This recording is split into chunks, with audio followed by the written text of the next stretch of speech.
Good morning, Raptor Freaks. Lexiot's here, and the Raptors have won 3 straight games, won 7 of their last 8, and they are currently in the 4th position in the Eastern Conference in the standings. Yeah, I just looked. We're tied with Atlanta at 8-5, and they're 5th, and we're 4th.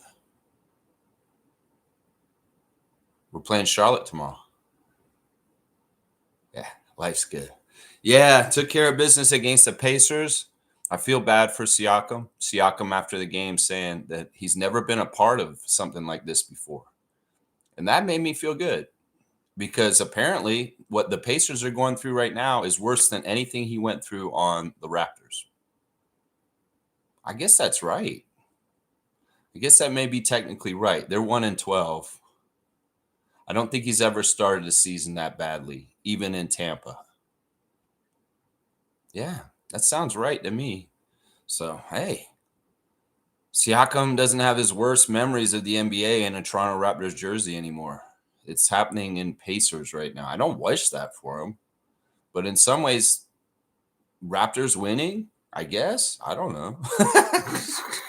It is a reaction stream today. I do have my phone. If you want to call me, you're welcome to call me and espouse on your opinions about how great our basketball team is and how we're going to win. All we do is win, no matter what.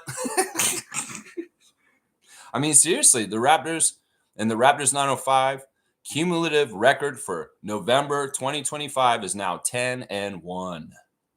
10 victories, 1 loss. Set up to lose against Nick Nurse and the Sixers on a Saturday night on a weird back-to-back road trip. Other than that, perfect record. Perfect record for November. And we can continue this perfect record thing. Yeah, keep going. We'll go back to Philly on Wednesday with no back-to-back situation and see what we do there. Yeah. All right, let's check on the comments. Get into it. We'll do the 5 stars, the Instagram stories, the classic card. Let's get to it, Raptor Freaks. We winning. Win.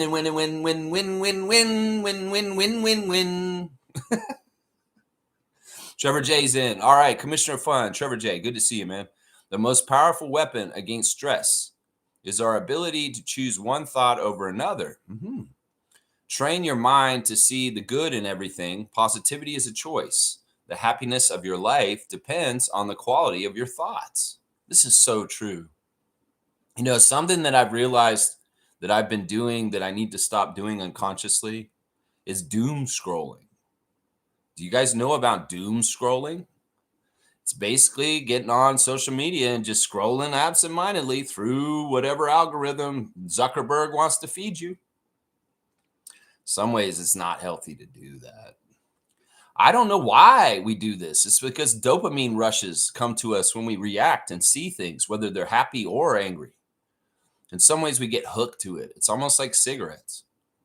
So pay attention if you're just aimlessly doom scrolling, because what you're doing is giving yourself content that you may not necessarily want. And as much as they used to joke that there's subliminal messages on TV and in commercials, which there have been, there's definitely subliminal brainwashing messaging in the curation of the algorithm for your social media. So as long as you're aware of that and you have your head outside of it to say, oh, wow, somebody put this on my Facebook to piss me off. Or, wow, somebody put some hidden right-wing ideology bullshit hidden in a post to try and sway my favor. You know, bullshit like that. Be aware of what you're ingesting because they are trying to brainwash us to a degree through algorithms on feeds. And y'all need to be, I stopped doing it. When I find myself going through the Facebook and just scrolling, I'm like, man, what are you doing, Lex? Stop. Go read a book. Go outside. Go do something else. You don't need to be scrolling through Instagram or Facebook or whatever social media site you're on, just scrolling aimlessly for a while. Who cares? None of this shit matters. They want you to do this because they want to shape your brain and understand that. But yeah, perception is reality. And in some ways, they'll use that algorithm to try and shape your reality. So be aware of it. So you're not a pawn to it. How about that? Thank you for the words of wisdom, Trevor J. I believe in this. I totally believe in this. What he's saying is like where you put your attention is where your reality sits. So put your attention where it matters and not on some superfluous shit like a meta algorithm news feed on Facebook or Instagram or something like that. That's right. That's right. Trevor J saying this. Good win again for the Raptors fans. What you have to say about that now? I don't know. Who's the negative people? Come on out, negative people. Let's hear what you have to say today. Science lab, are y'all open today? No, it's Sunday. There's no school on Sunday. So no science lab. Don't come in and get your microscopes. Nobody needs to get under a petri dish and start analyzing RJ Barrett and Manuel Quickly and Scottie Barnes under the microscope. No. Science lab's closed. It's Sunday. There's no school. No, I don't know. It's all quiet on the Western Front. Trevor J. I don't know. What would these people complain about? Seriously, what are they going to complain about? Complain about the jerseys? Okay, I hate the City Edition jerseys. They suck. Why don't they bring back the purple? Why don't they bring back the purple? What the fuck are they going to complain about right now? I don't know. Is it snowing? It's snowing outside? Maybe they complain about that because it's snowing out there. I don't know if you can see it. They could complain about that. Complain about the weather. Don't complain about your basketball team because your basketball team is badass. That's what I say to them. That's what I say. Who the fuck is complaining about the Raptors right now? Seriously. Bring them to me. I need to see them in my office. That's right. Let's see. Trevor's saying this. The NBA fined Victor $100,000 after his what fell out of his shorts. What are you talking about? Are you misspelling? Like, wait. This is not totally a child-friendly show, but this sounds crazy what you're trying to say. You saying that Victor got fined because his penis fell out of his shorts? This sounds like bullshit, man. This sounds like bullshit. I never heard about this. This is crazy shit. Anyway, I'm going to move on. I have no words for this, Trevor, okay? And I don't know why you're sharing this with me. Let's see. Scottie Barnes, 5,000 points last night, guys. Yeah. 5,000 points. He's got 5,000 points as a Raptor. Yeah, that's good. That's a personal accolade. They knew it was coming up. Scottie doesn't care, though. Scottie's not keeping track. Scottie found out afterwards, and he was like, oh, cool. But he's probably like, nah, he's not really focusing on that kind of shit at all. It's all team for him, bro.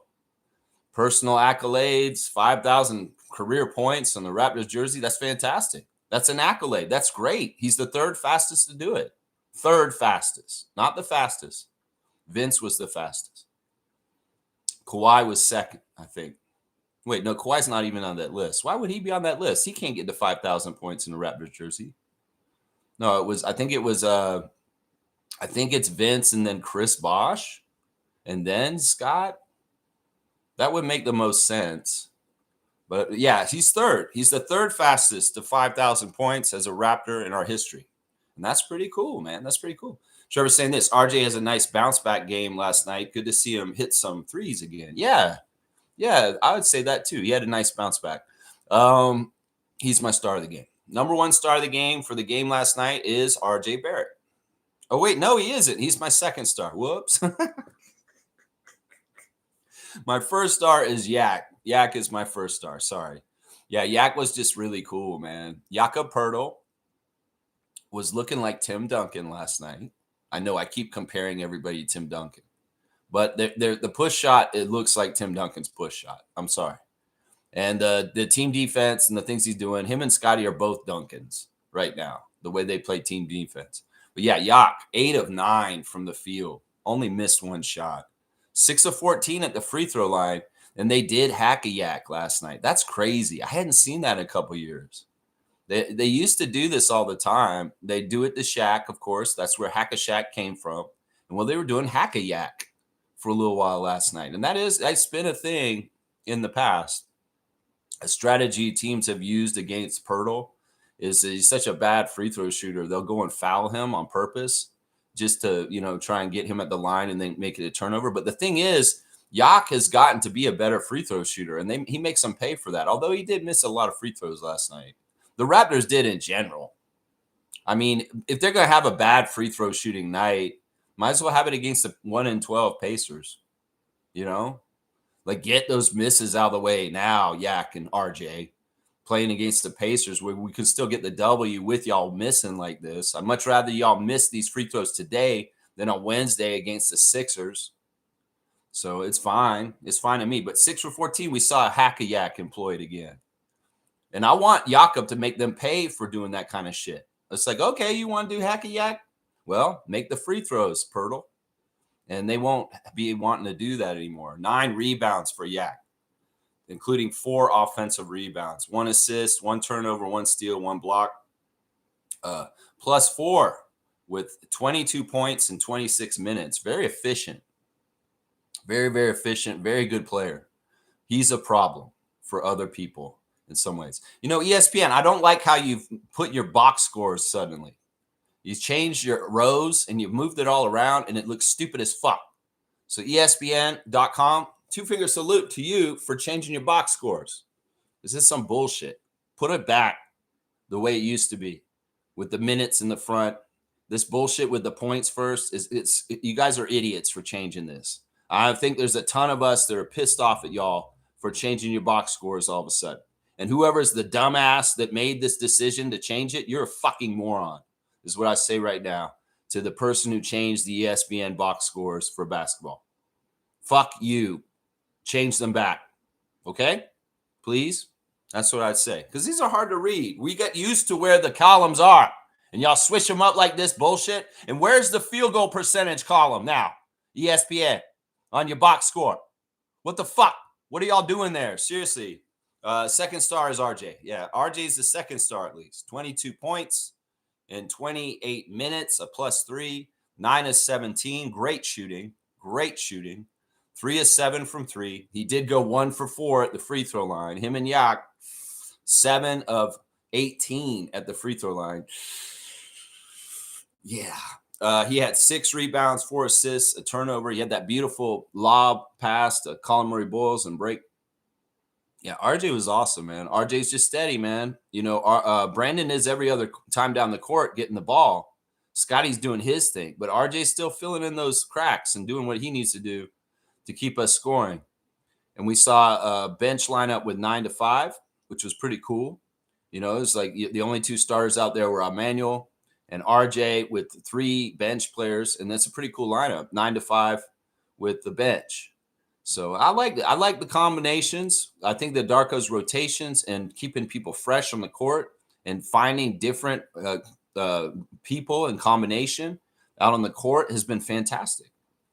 I think that we've barely seen guys get winded. I feel like we've had a smart burst and tough quickness the whole entire game because people are coming in and coming out at the right pace.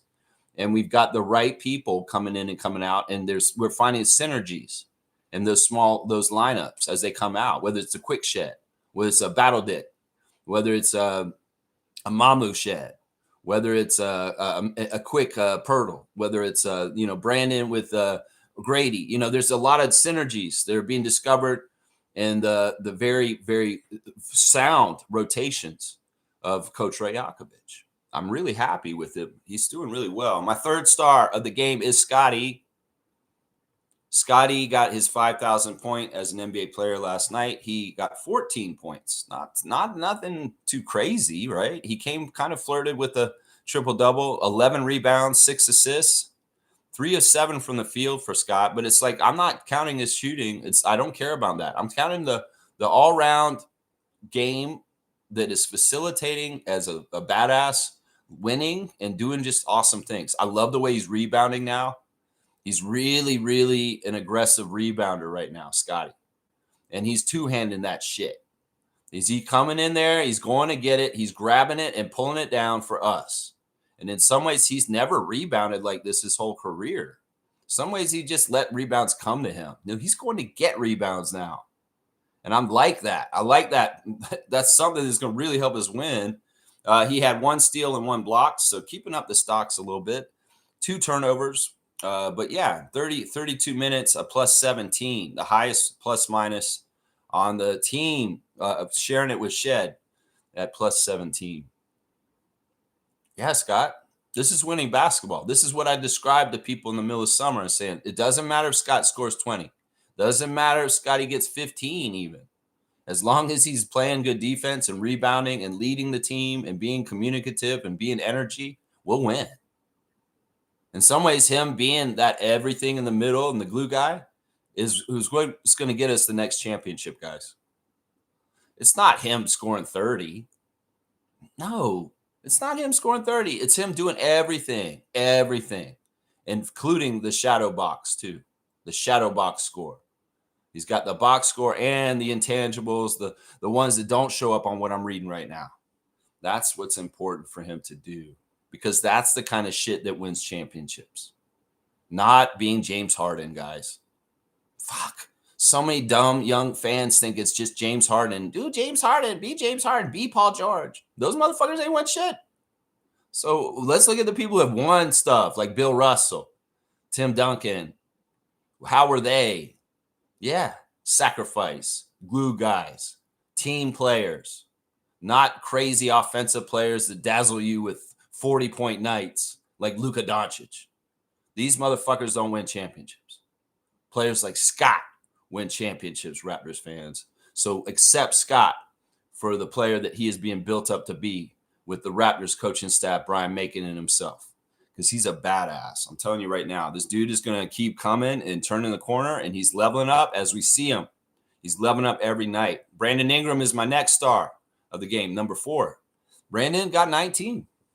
In some ways, it's a quiet 19 in 30 minutes, a plus 15 overall, 6 of 12 from the field, so 50% shooting. He missed both his threes. He was 7 of 9 at the free throw line, 5 rebounds, 2 assists, 2 turnovers, 3 steals.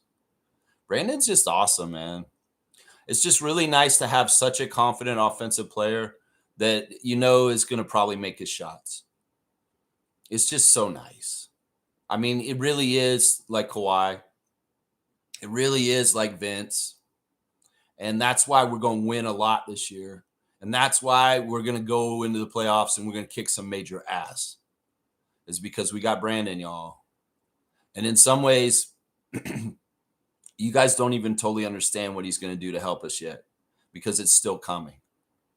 It's not even fully here yet. I'm telling you right now, there are levels to this. And he's maybe like on the ground level. He has a couple levels to go up still as far as how he's going to help us and contribute to us. Like in some ways, Brandon is doing just the orientation part right now. As he gets more and more comfortable, as he gets his explosiveness, as he gets more synergized with his teammates, you're going to see the levels go up, and it's going to be quick too. It's not going to be something like we got to wait for a year of him to play with them. No. No, he's played a month with them now. Let's see where he is at 2 months of playing with them. Let's see where he is with 3 months playing with him. Let's see where he is around May. You will see how much more integrated and how much more dependable and just how much more he may be even rising up and showing up in the fourth quarters to make his presence known, to make sure we fucking win against the best teams in the NBA. So be ready for that, Raptors fans. Brandon Ingram's a needle pusher. He may be the biggest acquisition to an NBA team from last year that nobody talks about. And he may be the most impactful. Fuck Desmond Bane. Fuck Kristaps Porzingis. They're already shopping him in Atlanta. Did you know that? Atlanta's already talking about trading Kristaps because they don't like him already. Yeah, which is the biggest move in the offseason. Even if it wasn't the offseason. We got him now for the first time this year. So, yeah, it's Ingram, guys. It's Ingram. 5th star of the game, Sandro Mamu. Sandro Mamu never ceases to amaze me in his ability to go to the rim. Like this dude, forget about comparing Scottie to Giannis.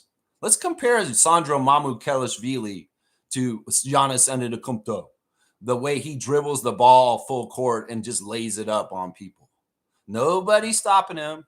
Just puts the Jets on right at the end and beats them to the hoop and lays it in. It's amazing that guy can do that. Amazing. I love Sandro so much, man. 12 points, 5 of 9 shooting, 1 of 3 from the 3-point range. He was 1 of 2 at the free throw line, 4 rebounds, 3 assists, 1 steal, 1 block, plus 14 in 22 minutes. Yeah, Sandro's a good, solid backup and he's a very, very good bench player, and he does have good chemistry with Jamal. He really does. But yeah, the threes, the drives, the hustle play, the pretty decent defense too. Yeah, what's not to like about Sandro Mamukelashvili? Telling you, man, this guy's a badass, man. All right, I'm going to do 7 stars. That's 5. So let's do 2 more. Why not? We had 7 guys get double digits last night. That's fantastic. And meanwhile, the Pacers only had 2 guys in double digits, and that was Nembhard and Siakam. Nobody else on their team was good enough to get double digits. Meanwhile, we had guys just walking into double digits. 7 Raptors in double digits last night. One of them was let's go ahead and do Emmanuel quickly. Yeah, Emmanuel's my next star. Emmanuel, not a super huge game like the last game, only 12 points, but an efficient game. It's not 12 points because he missed a lot. He only shot 10 times, and he made 5 of them, so that's 50% shooting. Can't get mad at him for that. 2 of 6 from 3. He had 3 rebounds, 7 assists with 2 turnovers, plus 11 in 29 minutes. Yeah.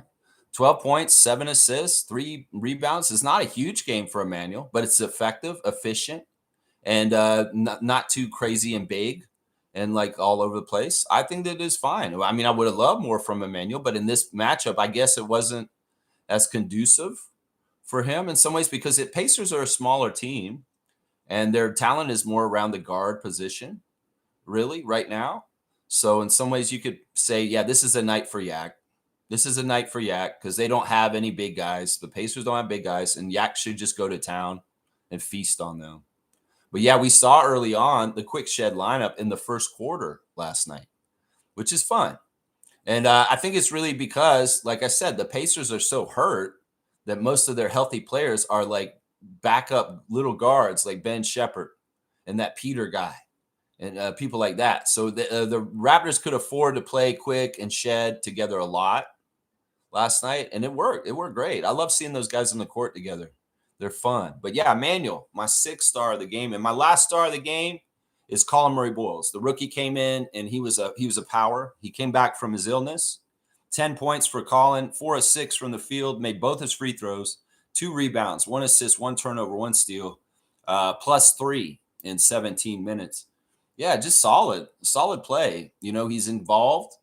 Not really a whole lot of mistakes by Colin this time. Maybe a bad foul here. Maybe, you know, but mostly very solid player, man. Really awesome to have him as a rookie and the way he's contributing already. So, yeah, I mean, I could give honorable mention to Grady Dick. Grady Dick was a little bit of garbage time, getting a bunch of points right at the end, and the 6 points in a row in the fourth quarter. Grady ended up with 8 points, 4 of 8 from the field. He missed all 4 of his threes, but it didn't matter really because he was really fun to watch near the rim. 6 rebounds, 1 assist, 1 turnover, 1 steal for Grady. 19 minutes, a plus 8. Yeah, Grady was fun. I mean, in some ways, Grady saw that opportunity with the Pacers and things. He was like, you know what? I'm going to go out there and have fun. And I'm going to play loose, and I'm just going to go hoop. And Grady was hooping. And he got some good baskets for that. Yeah, so honorable mention to Grady Dick for that. Honorable mention to Jamal Shed also. 7 points and 3 of 6 shooting, 1 of 4 from 3. 4 assists for Jamal, 0 turnovers, and 2 steals, plus 17 in 17 minutes. Yeah, Shed was great. Shed was steady. Shed's keeping it simple. Shed isn't trying to do too much. He's doing just what he's supposed to do in each time. And I like what somebody was saying, that Shed's smart because he's not waiting until he absolutely has to pass. The way he's playing right now is he's reading things, and when the opportunity to pass is there, he goes for it at that time, and he's hard to read for that in some ways. So he's a little bit unorthodox, but also very steady and smart, keeping it simple the way it is. It's like, just be a point guard, pass. You get an open 3, take a 3, and then play that really dogged, annoying defense otherwise. That's Shed's profile right there. And in some ways, he's playing it to a T, and he's playing it extremely well. In some ways, he doesn't have to have a big game, and he's absolutely having a winning effect on the court. And in some ways, he is like Scottie. There's intangibles. There's stuff on the shadow box score that don't show up on the box score that Shed is doing. So I appreciate him for that. Jakob Poeltl, a little struggling. Still, some people are saying, man, Jakobi needs to go down to 905. They're saying all this stuff. I mean, if he went down to 905, it may be good for him. Who knows? I don't think that he's struggling as bad as people think he is. I think it's just that they're used to him getting a certain amount of production, and he's not getting it right now. I feel like if anybody's going through a sophomore slump between the rookies from last year, is Jakobi. And in some ways, we just got to allow for him to go through the ups and downs of an NBA career, and he's going to find his way out to the other side. Watch, y'all. I mean, he's not even playing that bad. He's active. He's not playing lazy. He may be kind of messing up in some areas in some ways, but for the most part, I feel like Jakobi's worth playing.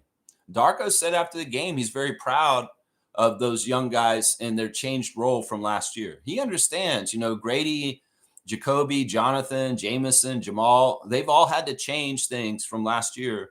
And as far as their expectations for what they're going to get to do to play, it's not the same. The team got better. So they're knocked down the pecking order. And Darko very much effusive, saying, I'm so proud of Jakobi, Grady, Jamal, and Colin for, weathering things and as young guys and not always getting the same of whatever they were getting before.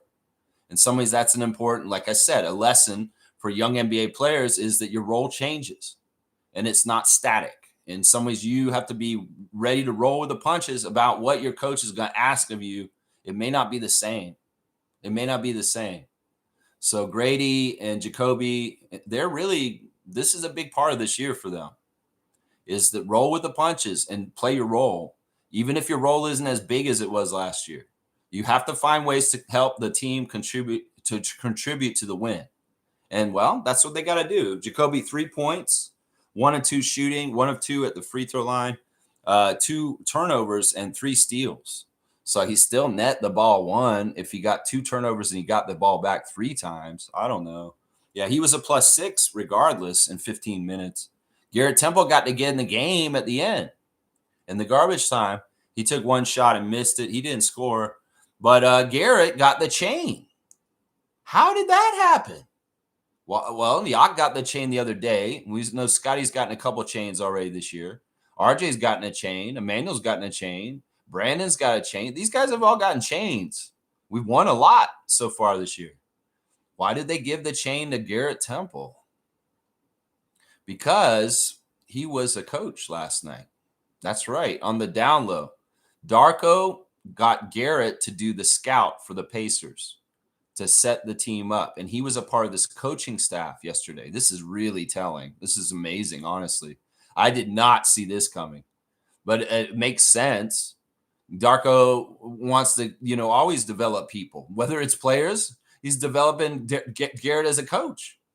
He said he had him come in. He said he did the scout. He did all the research. He watched all the tape for the matchup last night. And he presented at the coaches meeting yesterday morning how to beat the Pacers. So Garrett got the chain because he did the coach's scout and helped the team organize to win the game. That's the first time he's done that. Garrett did coach work? Garrett was at the coaching staff meeting? Does this mean Garrett Temple might be a coach after he's done? I thought he might be a lawyer. I thought he might be an announcer, like maybe go on the broadcast. Maybe he does want to be a coach. Some of y'all have been saying for a couple of years now that we need to stop wasting a roster spot on Garrett and just make him a coach. I really thought that in some ways his aspirations were bigger than becoming an NBA coach, but maybe I'm wrong. I think that the news of him yesterday scouting the Pacers and winning the chain because he was on the coaching staff yesterday is extremely telling. And hey, I don't hate it. I just thought that Garrett, who has the world at his fingertips, he could do whatever he wants after he retires. He could do whatever he wants. He has a beautiful wife and children. He could just be a family man and just rest on his laurels and just enjoy being a dad. He could go into broadcasting. Like I said, he's very verbose. He's very effective communicator, and he knows a lot about the NBA. He could easily be on NBA TV or even come back around here and be on our broadcast somehow, some way or something. Anybody. He could go work for the Wizards. He could go work for the Pelicans. He could go work for any of the teams he played for in the past. He is a lawyer. He studied the LSAT. He could go in. He's worked with the union. He could be working with Fred in the Players Association. There's so many different routes. But wait a second. He's going to scout the Pacers and he's going to do coach work all of a sudden. Okay, that's telling me something. Maybe there is a future for him on Coach Darko's staff. Maybe there is. Seriously, this is very interesting stuff. Very, very interesting stuff. So, yeah, there's the box score. Going over the box score. The chain went to Temple, who's the only Raptor who didn't score yesterday. I like it. That's interesting, man. I am nameless is here, but I know his name is nameless. That's his name in itself, right? Good morning, all of you wonderful, wonderful souls. I like that. Good to see you, Nameless. I hope you're having a great weekend. I'm sure you are. Andrew has changed his name to Andrew CMB for 3. I like that. So the Shamshay's gone. It's a little sad. I don't know. We'll just have to see where Ulrich goes. But yeah, Andrew, good to see you, man. 7 wins in 8 games. Let's go. The next few games are super winnable, too. Yeah, Charlotte tomorrow for sure. At home, City Edition jersey, City Edition court. Yeah, I think we're gonna be playing on the Vince Carter court with the logo, the Vince Carter logo, the dunk logo. I think that's the court we'll be playing on for City Edition, but maybe not. Maybe I thought they said they're gonna bring that one back and just use it again for City Edition. They should. It's a fantastic court. I don't know. Do they have a brand new other court? I mean, we had the in-season tournament court that's red this year. But do we have a different City Edition court, or are we just using the Vince Carter logo court on Tuesday? Because it's a City Edition night on Tuesday against Charlotte. And they'll be wearing those black and red City Edition jerseys. I want to know what the court looks like. We'll have to see. The Philly game is going to be a revenge game on Wednesday. That's a game that's going to be tough. But we need to show that we adjusted and beat them. And then on Friday, in-season tournament game against Washington. And we'll see that red court I was just talking about. Yeah. I think that there's a lot of winnable games, and it's all culminating at the end of the month on the 30th against the Knicks. A road trip game against the Knicks on the 30th of November. That'll be a real good test by the end of the month. We'll have to see where we're at that point. That's right. Trevor J. saying, I remember last season we could not even win 3 games in a row. This team is badass. Never know on any night who is going to beat you. Yeah, Scottie is on a team right now that's doing as successful as he did in his rookie year. Scottie hasn't had this kind of success playing for the Raptors since his rookie year. The year we went 41-41, and we went to the playoffs and lost in the first round to Sixers. In some ways, it's like, look, we talk about Darko dinner. That was the thing, where we wanted to win 3 in a row to get Darko dinner. Then we struggled so hard to do it in the first year of Darko. But we did it a couple times. We did it a couple times last year. We've already done it this year, like 2 or 3 times. And, like Scott said after the game when they gave the chain to Garrett, it's like we haven't won on the road like this since in a few years since I've been here. And that's fantastic. That is fantastic. And I love it, man. I love it. This is keep it going, man. And let's keep going like this for the whole rest of the year. There's no teams that can totally outclass us and make us look like we made the Pacers look like last night. There's no team in this league right now, if we're full strength and we're playing with our talent, that can make us look like that. We can face anybody. I don't give a shit if it's the Nuggets or the Thunder or the Spurs. When we get back to San Antonio, come up to Toronto, the last game we play them, we're going to show them something different than when we went to San Antonio already this year. Because by that time, we're going to have more time underneath our belts, and we're going to be better as a team when we come around when San Antonio visits Toronto. I'm telling you right now, we got some receipts to give. And, yeah, we can beat Oklahoma City Thunder. We may be one of the best teams in the league to try and give them a good run. Seriously, man, it's going to be fun. Names is saying this. What a beautiful background you've got there, Lex. Gorgeous snowfall. Thank you. Yeah, I try to let you guys see it. If I get out of the way, you guys can see it better. It'll brighten up. You see the trees. You can see my bird feeder out there hanging from the tree. Yeah, I guess the snow is falling. It's starting to collect. But yeah, I like the grass being out there more. HC's here. Morning. Good morning to you, HC. Great game. Yeah, let me look at this real quick. Our fantasy league, because HC's playing me right now, and he's got a 1341 lead to my 1287. So that's not more than 100. I got a chance today still. It's the last day of the week. We'll have to see. Other matchups, Bryce is beating Cool Cat. Amit is beating Fiercey. Jason is beating Meredith. Nins is beating Omari. Kareem is losing to James. Andrew is losing to Kaz. And Gerald's beating Mike is what I've seen on there for the fantasy right now. HC, respect, man. You going to give me my first loss today? Eee, that's a big deal, man. If you beat me, seriously, I'm trying to win out like crazy. And, well, I'm about to take a loss, I think. Bad time for Kawhi to get hurt. Bad time for Kawhi to get hurt for me. I should have never depended on him. Let's see. Robert, is this Robert again? Blaze? Good to see you, man. Hey, Raptor Freak family. Raptors are on a roll playing good team ball, and our record shows U.S. media just baffled by our early success. I hear things like, what's going on? Raptors are supposed to be bad. Yeah, idiots. See, this is a thing, man. As much as everybody wants to make perception reality, reality is reality. And as much as you want to deny reality, reality will come through in the end. It doesn't matter. That's the thing. That's the thing that always wins stuff in the end. You know, whatever rights struggles in the history of the world, women's rights, civil rights, trans, gay rights, you know, the reality of the truth of the world wins out in the end. And that's why these struggles end up winning against oppressive forces that try to force perception. Because you can make the perception to this and this and all that, but it's not the reality, the truth in the heart, in the spirit, in the creation of God that put in us. And we will show them the reality. They can say whatever they want. They can believe whatever they want. Doesn't mean it's true.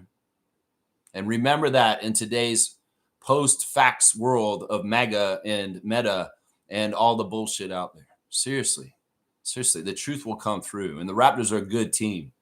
And that's just the damn truth. That's just the damn truth right there. That's right. That's right. That's right. So much disrespect. They didn't even talk about our win to the Cavs on the afternoon show. Rob Perez is such a douche towards our team. See, I don't even give my time of day to these people. You know, like Stargate was complaining in the Discord last night. I hate the Toronto media. All they do is talk about the Leafs and hockey. They should be talking about the Raptors. We're winning.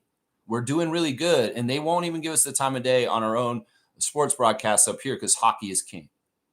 You know what I've done, guys? I've trained myself to not give a shit because I don't pay attention to any of those turkeys that you guys have named, whether it's TSN, Sportsnet on the regular hours. I'm only watching the games.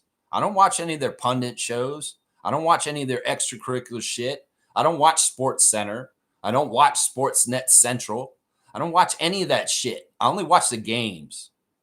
I don't give them a chance to disappoint me or piss me off because I'm like, they're not worth my time in the first place. They really aren't. And especially the U.S. media, especially the NBA's media, essentially. No, I don't watch any of that crap. I watch the games, I watch our interviews, and that's it. I don't give a shit about any pundits. I don't give a shit about retired players and their podcasts. I don't give a shit about Tim Legler on NBA TV, even though he's a very fair analyst. I don't give a shit about any of these hockey-loving, wannabe hockey people that have to cover basketball in Canada and are on TV either. None of them matter to me. So just direct your attention away from them. In some ways, this is just like what I was just saying about the algorithm with your Facebook feed. Stop doom scrolling. Stop watching TSN. Stop watching NBA TV. What do these jackasses have to offer you? You can watch the game with your own eyes and see for yourself what's going on. It's not like they're going to help your opinion on anything because they ain't looking at it in reality anyway, because of what I just said. So that's what I would say to this is if you're pissed off, Stargate, because TSN don't fucking cover the Raptors right. I agree. You're exactly right.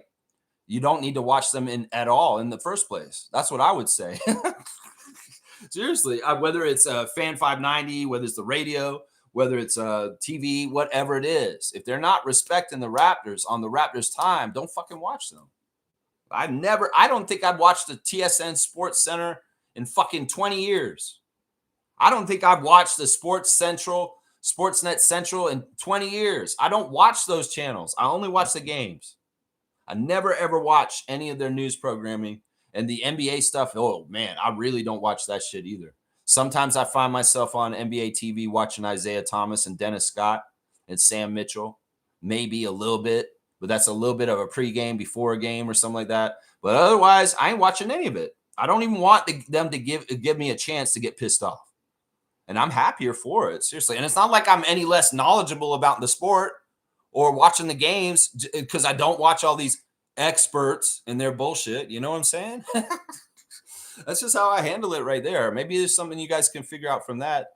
Jimmy Pope's back, man. Good to see Jimmy back in the house once again. Oh, trust on the NBA Insta. They ain't posting a single highlight of our success is blatant at this point. Fuck them. Yeah, who cares, man? Like I said, we don't need this. In some ways, they're helping us because they keep us hidden and nobody is getting it out. In some ways, they're hiding us. That's good. Then people will be shocked when we come and wreck their team in their town. Seriously, there's nothing wrong with this. You know, one of the things I don't like right now, I was going off on the ESPN box score, changing around the categories. I don't like how Raptors official on YouTube is giving us 2-minute highlight clips. Like, what the fuck is that? Like, seriously, is there an amount? They're saying you can only have 2 minutes of highlights from the game. How the fuck do you fit full game highlights into 2 minutes, YouTube, Toronto Raptors? You can't do that. And then the interviews are really short, too. It's like, oh, the Raptors don't deserve all this time. Man, I would love a 10-minute interview with Darko after the game. You don't need to cut that shit to 2 minutes. Maybe because they got to get on a plane and get home. Sure. But otherwise, I'm like, you know, don't edit this shit for brevity. Don't fucking cut this shit off. We want the content. So give us a fucking 10-minute highlight reel of the game, not a 2-minute highlight reel. What the fuck is that bullshit? Seriously. Seriously, you doing this shit to the Leafs, MLSE? Do we get a 2-minute wrap up for a Leaf game? I mean, honestly, with goals in hockey, you probably could do 2 minutes and it'd be fine. But in basketball, there's way more highlights. And a 2-minute highlight reel for a game for the Raptors on Raptors official Toronto Raptors official YouTube channel, that's just unacceptable. Y'all need to do better. And if it's some sort of thing like, Keith Pelly came in and he said, hey, Toronto Raptors YouTube channel, it's Keith Pelly. Sorry, did I ruin your weekend?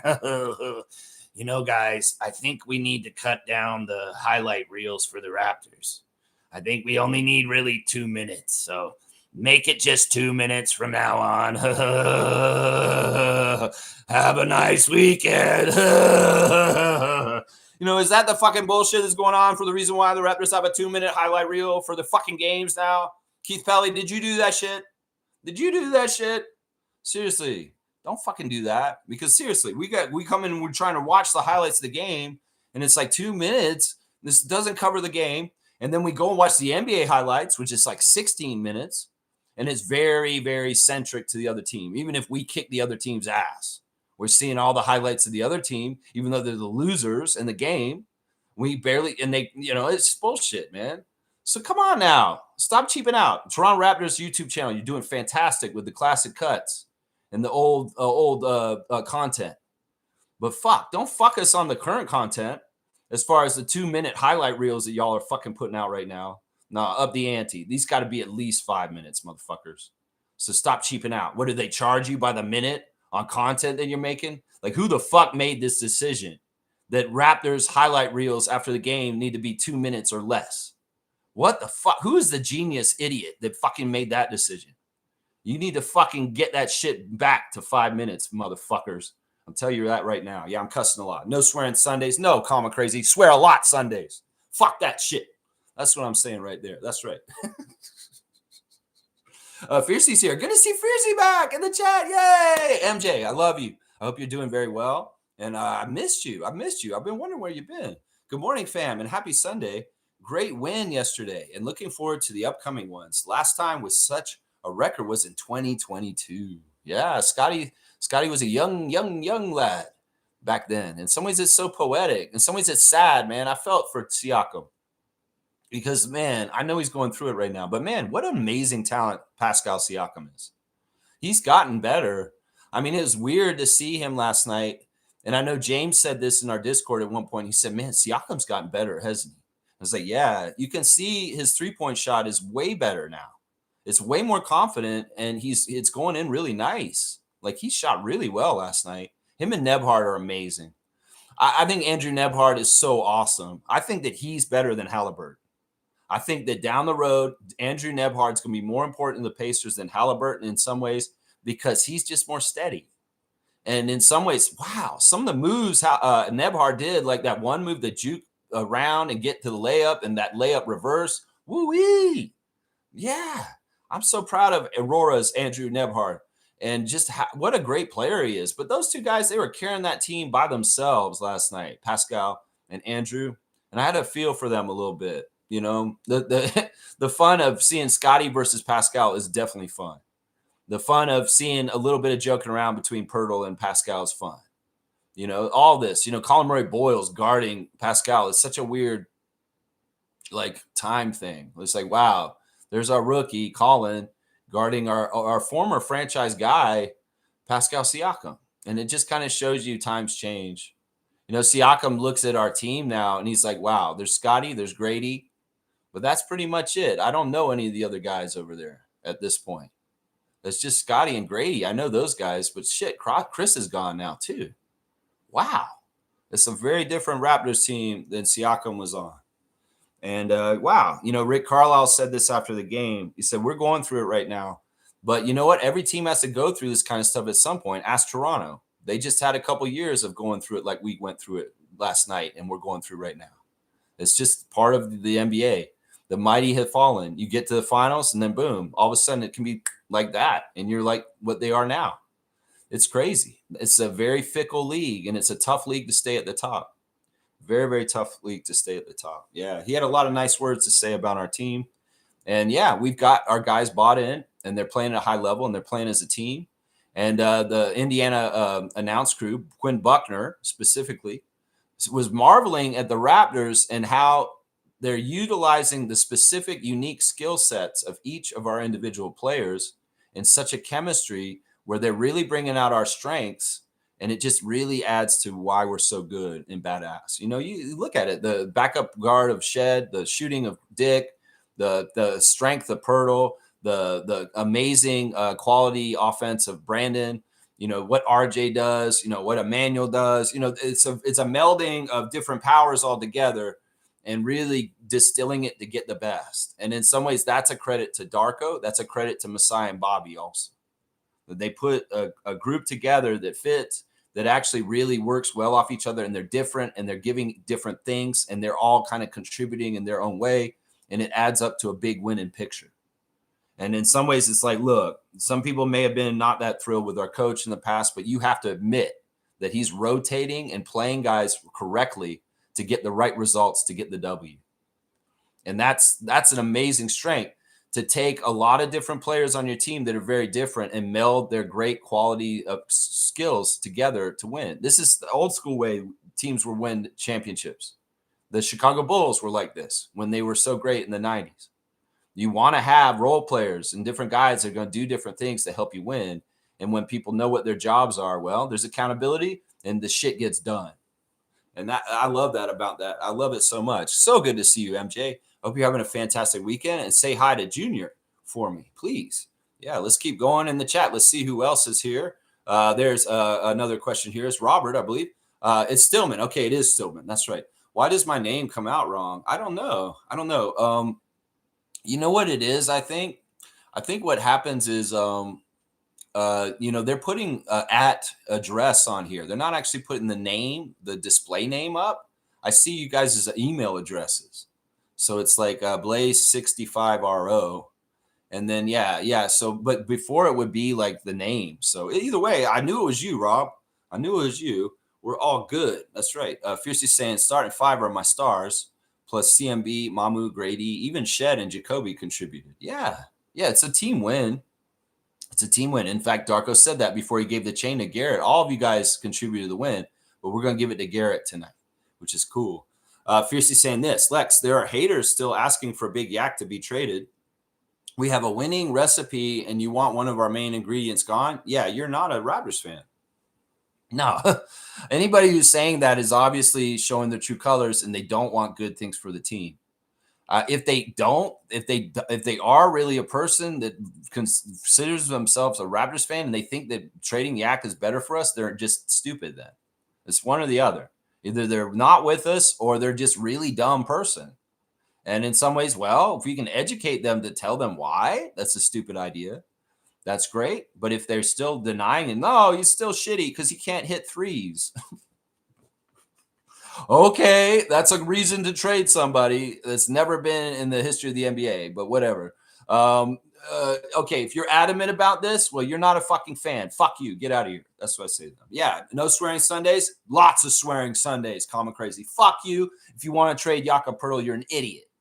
You are a dumbass. And thank you, Fiercey, for bringing that up. Yeah, even though they're idiots. That's right. Nako's saying this. Gerald, good morning to you, sir. Starters could start a little stronger, but we're pretty good. Shed, Mamu, and Colin are real good bench pieces. Yeah, I got in a little bit of disagreement with Stargate last night about how he thinks that we're starting bad every game. I don't believe this is true. I think that we're about half and half on starting bad.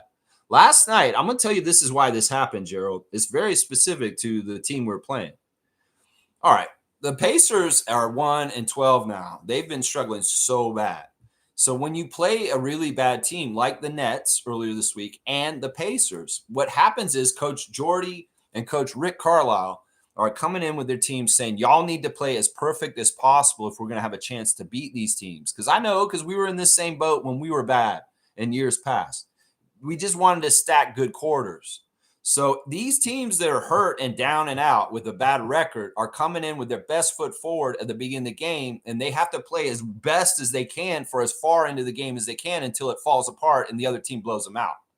So it makes sense that in both the Brooklyn game and the game last night, the Raptors got outscored and beat up in the beginning of the game because these teams are playing for their lives. They're playing desperate because their record is so fucking bad.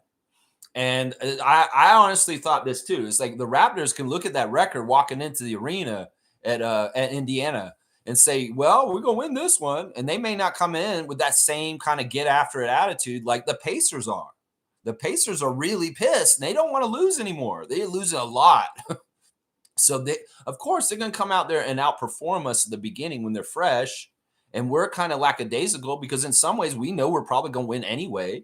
So we're not coming out there to kick their ass right away. Another theory I have on this is, Rick Carlisle is a friend of Darko's, and we love Pascal.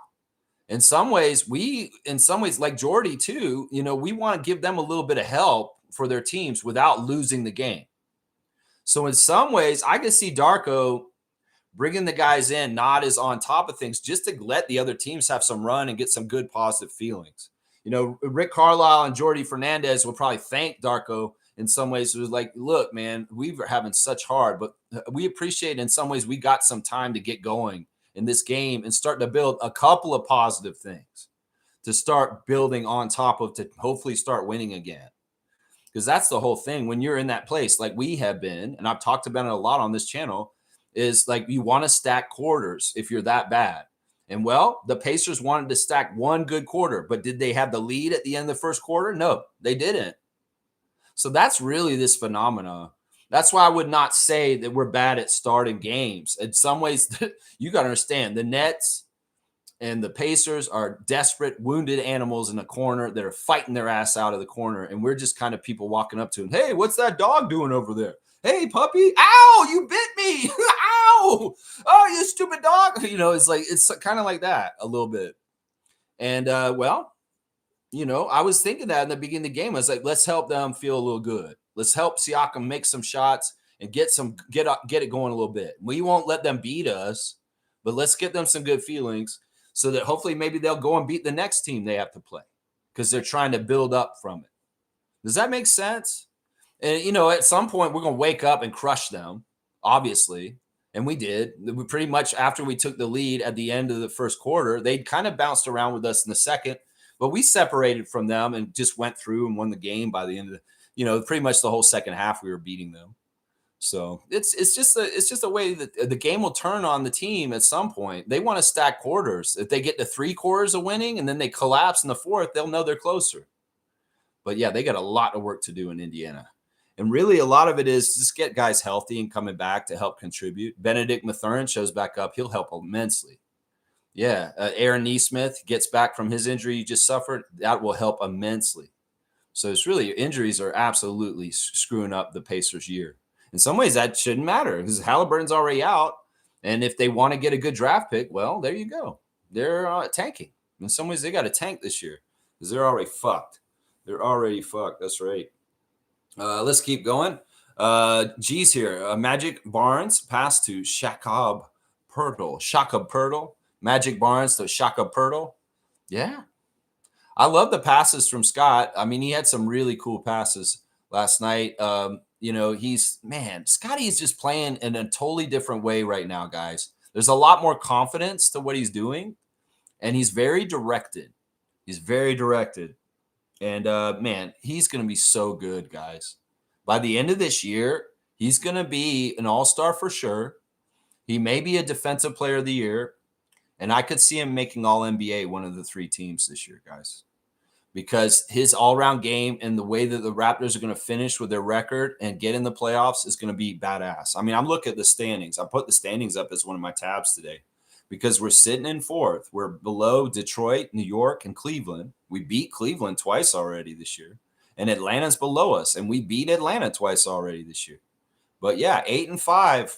And the other exciting thing is, as Darko put it last night, we've played most of our games this year on the road so far. Like, we haven't been at home very much so far this season. And, that's a big deal. We have a really good winning record, and we played mostly on the road. That means we're a good team, guys. That means we're a good team, being 6-3 on the road so far this season. We're actually 2-2 at home. We have a 500 record at home, but we're 6-3 on the road. That's amazing, man. That's amazing. Yeah, 7-2 in our conference. Yeah, we're fucking up the Eastern Conference. I'm telling you, man, this is good shit. This is really, really, really good stuff, man. All right, let me keep going in the here. Nako's saying Yak's back is back. I mean, Yak's back on track. He said after the game that it's going to be bothering him going forward. I guess that this issue with his back is a chronic issue that is not going to heal completely. So in some ways, Jakob Poeltl has to manage his back to a degree. But, I mean, if he's going to move like he did last night, we're going to be good. I love that one play where he went right down the lane and jammed it on the Pacers, and they were right there underneath him. He went right through traffic and just dunked it on them. Yeah, Poeltl's fun, man. When he's feeling good and he has those lanes and he can just do whatever he wants, man, he's awesome. He is awesome, man. I love Jakob Poeltl, man. He's so good, man. Andrew's saying this. People don't understand how important Jakob is to the team. Yeah. Yeah, he's a lot of very important things, and we have the best chance to win when he's in our lineup and he's playing well. We really, really do. He's just a problem. I mean, you can see how he swallows up rebounds. He's a shot blocking threat. He's just a big physical presence that will push people around down low in ways that we need him to. Like I said, he's one of the top strongest guys in the league. Steven Adams is one of the strongest, and Jakob's probably in the top 5 with him. He's one of the very strongest players in the league. Seriously, that's not bullshit. Jakob Poeltl is extremely strong, and that's a big, big, big strength for us. Literally a strength for us. That's right. G's saying this. Anyone that does not understand how valuable Yak is are either no Raptors fans or just not very smart. Yeah. There's no way we went through years of no or bad centers, losing to now winning and asking for one of our top centers to be traded. Yeah. It smacks of fans of other teams scared, and they're trying to come in and say, trade Jakob, trade Jakob. It's like go to Detroit social media and start saying trade Cade Cunningham right now. That's what you sound like, you motherfuckers. Let's infiltrate Pistons social media and just make fake accounts, Pistons #1, and go into their Reddit and start writing all this shit. I really think that Cade's kind of overrated. And I think that maybe we should move on from him. I think we should get Ja Morant. Let's write asinine shit like that in Detroit Pistons social media. And then you can understand what I'm talking about, y'all, as far as how easy is it to have an unknown person just come in and write bullshit on your team's social media stuff that's absolutely asinine, misleading, and stupid. I mean, it's as easy as what I just said. I'm Pistons fan #4. Joe Dumars is my favorite. I love Joe Dumars. I'm a real Pistons fan. What are you talking about? No, trade Cade, man. You got to trade Cade. It's just the best move for the Pistons. Trust me. I've been a fan since the 60s of the Detroit Pistons. You know, it's that kind of bullshit. Seriously, remember this when you're looking at opinions on the Raptors, whether it's wherever. Let's go look at Raptors Reddit. Let's see what there's this kind of bullshit there right now. Seriously. Let's see. Okay, somebody's making a comparison that Sandro Mamu is Tony Kukoc. That's a little weird. Then dunking on Siakam and Scottie kind of flexing on him. He blocked him. Yeah, that's great, man. That's great. Let's see.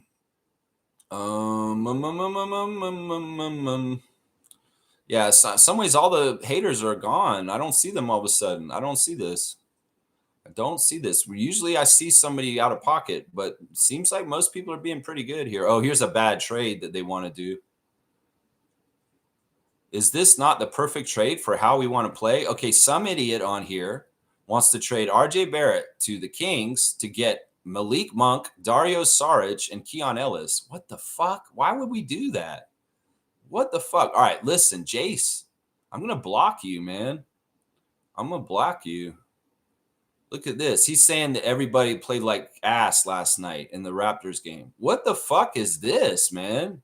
This guy has no credibility. Is Jace on Reddit? You're fucking blocked for moronic comments. See, that's what I start doing is like if there's people in Raptors Reddit, they're absolute morons, I'll just block them. Because I'm like, I don't want to waste my time seeing these idiots' opinions. They've obviously shown me they're fucking dumbass. Seriously. Oh my gosh. But yeah, here's one that's saying Jakobi needs 9:05 time. Let's hear them out. Let's see if they have a good opinion first. This is FaZe Wazian. Still believe in this kid's abilities, but he's totally in a confidence slump. I remember in high school, I played on some pretty competitive rep travel teams and went through similar periods of fighting for second string minutes. And I can tell Jakobi is playing scared, afraid to make mistakes. Not a talent thing, but time with the 9:05 to rebuild that belief in himself would do wonders for his career. It can go either way. I mean, in some ways, you're right. Maybe that could happen that way. But what if he goes down there and he loses more confidence down there? It could go either way. I think you're misreading him. I don't think he's unconfident right now. That's not what the issue is here. It's not his confidence. It's just that his play is not getting the same results as usual. I don't think it's anything to do with confidence, guys. It just is like he's going through a low end part where in some ways his minutes are not as big. In some ways his opportunities are not getting fulfilled correctly. You know, in some ways we could also maybe question, is Jakobi slightly hurt on the down low? And there may be an issue there. But I don't think this is confidence. I think this guy's wrong on this. I think that people want to make excuses for why players don't play very well sometimes. And they just want to know answers. So they'll come up with something like, oh, it's confidence. No, I think that he's just having a slump right now. There's nothing wrong with that. And in some ways, it's not even that he's like in trouble or anything. This is natural. So it's like this guy's talking like he knows from his rep team or something like that. Bro, this is not the same situation. Trust me. This is not the same situation at all. Yeah. Somebody made a fake City Edition jersey, and I'm not having it. It's a Minnesota fan, too. This Minnesota fan, a Timberwolves fan, made a fake City Edition jersey with basically this logo, the skeleton Raptor with the championship jersey on it. And everybody saying, oh, that's cool. I'd love to see that. I don't want to see this logo on a jersey for us. This is a dead skeleton dinosaur. We don't want dead skeletons on our jersey unless it's Halloween. If it's Halloween, that's fine. Some people say, oh, no, but the bones and the dinosaur, it's like ROM, bro. It's like the big dinosaur bones at the ROM. And in some ways, that cross promotion with the Royal Ontario Museum and their dinosaur bones with the Raptors jersey, that would make sense. And I'd be okay with that. But in general, I don't want the Raptor to have no skin and I want him to be alive. I don't want him to be dead. In some ways, there's a symbolism of a skeletal Raptor. This isn't even a skeletal one. It's kind of like fractals. They're like white, but they're not really kind of bones. It's like if we make a skeletal Raptor, in some ways, that's not the right message. We don't want to be dead. We want to be full of life and vital and kicking ass. In some ways, you got to think about the messaging and the deeper symbolism Raptors style makers in the franchise. Seriously, think about that kind of shit. All right, Raptors Reddit, I've had enough of you. Yeah. Minnesota Timberwolves fans making jerseys for us? Why? What the fuck are you doing, Timberwolves fan? Why are you making Raptors jerseys? Oh, you want to be a Raptors nation? Oh, okay. Is that what's going on here? I don't know. It's weird, man. It's weird. Yeah. Yeah. All right. Let's see. G saying, I'm very impressed with how egoless Ingram is. He just wants to contribute and win. He doesn't demand the ball, doesn't complain. He plays in the flow and cares about the team and winning. He's a great teammate. He's a lot of fun. I mean, I heard that guy does wet willies. That's fucked up. Like, he's coming up to people on the team playing and putting his finger licked in people's ears. Like, why the fuck would you do that, Brandon? It's a team builder, though. Oh, Brandon got shed. Oh, look what he did. He got shed with the wet willy. Wet willy. Wet willy. Yeah, Brandon's awesome, man. I love Brandon. Andrew's saying this. Ingram has been so good for us. And it's crazy how he hasn't even had an amazing game yet. In some ways, he really hasn't had a super huge game yet. You know, there's a game against us when he was on the Pelicans a couple years ago where he dropped almost 50 on us. That's what I'm saying. There's levels to this, y'all. There's levels to this. There's levels to like Vince Carter first game on NBC against Phoenix, getting 50 kind of levels is what I'm talking about right now. Seriously, there's levels to this. So be ready for more from Brandon coming. Seriously, especially if we focus on him. He's got a good matchup and he's hot and he's really feeling it that night. Woo-wee! Look out, 44-point game. Look out. I'm telling you right now, that shit is coming. Neil is here. He's coming with his standard Vince Carter dunk logo, entry, welcome, Blackhawk. Always good to see my good friend Neil. He's my guy. That's my dude. Andrew's saying, this is my first time we've been 3 games over 500 since April of 2022. Yeah, it's been a little while. Well, we're back, baby. Business is back and open and good. And we ready to run the East. Let's run the East. Knicks, we're going to take you down and we're going to show you that we're going to be better than y'all this year. That's right. That's right. That's right. Mo's here. Good to see the super fan. Monique Lawrence, the greatest super fan in Toronto Raptors history. Sorry, Nav. It's just not you. You're great. You have a great attendance record, but you do not have it in your heart like Monique Lawrence. I'm sorry. It's just the truth. That's right. Good morning, Raptor Freak crew. What a time. What a time. What a day. Oh, glorious day. Oh, glorious day. That's right. When Lex is doing that and Mo's saying, what a day. I know it's a good time to be a Raptor Freak. That's right. That's right. Darko easily coach of the month. Yeah. You know, that's a good point. I didn't even think about that. I mean, do they do this reward, though? I don't know how often they do it, but unofficially, yeah. Coach of the month is looking like Darko. What all these NBA TV pundits are like, what is going on with the Raptors? How are they doing this? Oh, my gosh. Yeah. Those kind of people will turn into Coach of the Year votes by the end of the year. Because that's the thing. If they don't expect us to be good and we do really great all of a sudden, that's how Raptors coaches get Coach of the Year. Sam Mitchell, Dwayne Casey, Nick Nurse. Because nobody expects us to be good. So when we're good and we kick ass, and we get the playoffs and we do so well, Sam Mitchell's Coach of the Year. That should happen again this year for Coach Rajakovic. I'm telling you right now, I have a big, big feeling that Darko's going to be a Coach of the Year in the NBA this year. Watch and learn and see. That's right. Mo, I love you so much. Fiercely saying this, it was kind of sad to see Pascal so pensive after the game. I wonder what was going through his mind, wishing him well, and to stay strong and focused. This will be a tough year for the Pacers. It's very much a tough year. Let's go look at Siakam's stat line because I want to give him some shine. 10 of 19 shooting, 30 points, 5 of 10 from 3. You know, that those kind of games back when he was on our team, if he got 5 for 10 for 3, you know, because remember, it used to be the kind of thing where we were kind of saying if Siakam gets his 2 threes, we're probably going to win the game.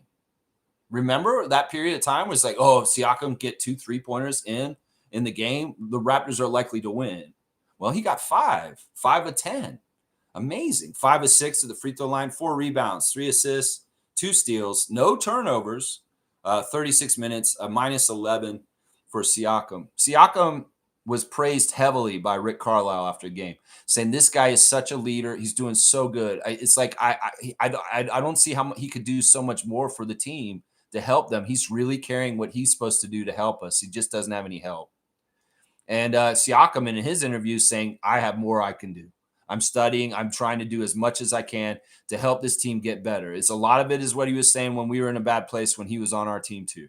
He's saying the same stuff because that's who he is. You know, James said, is he better on the Raptors? Is he better on the Pacers now than he was on the Raptors? Yes, he is. But that's because Siakam is a work in progress constantly. He has the DeRozan code, and every single summer he's trying to get better. And time has passed since he was on our team. Of course, he's a better player now. He's not wasting his life. This is the reason why Rico Hines calls him the hardest working player in the NBA, because he is getting better every single year. And you can see it, Raptors fans. In some ways, we don't see him on a day-to-day basis like we used to. And we go away from him for a little while, even with the crazy performances in the finals last year and everything. You know, you see him in a game like last night on a bad team carrying them like he had to in Tampa for us. And you realize, wow, Siakam is really good. And some people start saying, man, we want to get Siakam back. I'm like, no, that doesn't mean go get him back. Let's just be very proud of him as a Raptors alumni, Raptors champion, a 905 champion, and just a badass, most improved player, all-star, all kinds of things. That man's a GOAT.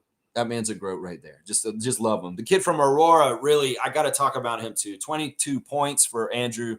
7 of 12 from the field, 4 of 5 from 3. In fact, he was so hot at the beginning of the game. He was a big part of that lead that they built in the first quarter that, you know, it got taken away. But still, Andrew's a badass, man. I love Andrew Nebhart. And I feel like he's going to be such a crucial, important player for Team Canada in the years to come because there's just certain things about him. He's an ultimate competitor. He's just he's doing things exactly right. And man, like I said, him and Siakam are in a class of their own above all the rest of the Pacers that played yesterday. Those two guys, I mean, shit, they scored about half their points, didn't they? You know, they scored 52 of their 111 points. Pretty damn good. 4 rebounds, 5 assists, 1 turnover, 1 block for Andrew also. Minus 14 in 31 minutes. Yeah, I felt bad for those guys, but man, Andrew's awesome.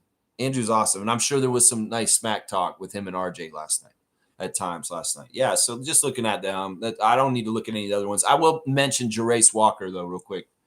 That's pretty cool that Shed got to play so much against Walker last night. And did you guys see that one play where Shed took Walker into the lane and bumped him off and then made that really easy layup right next to the basket?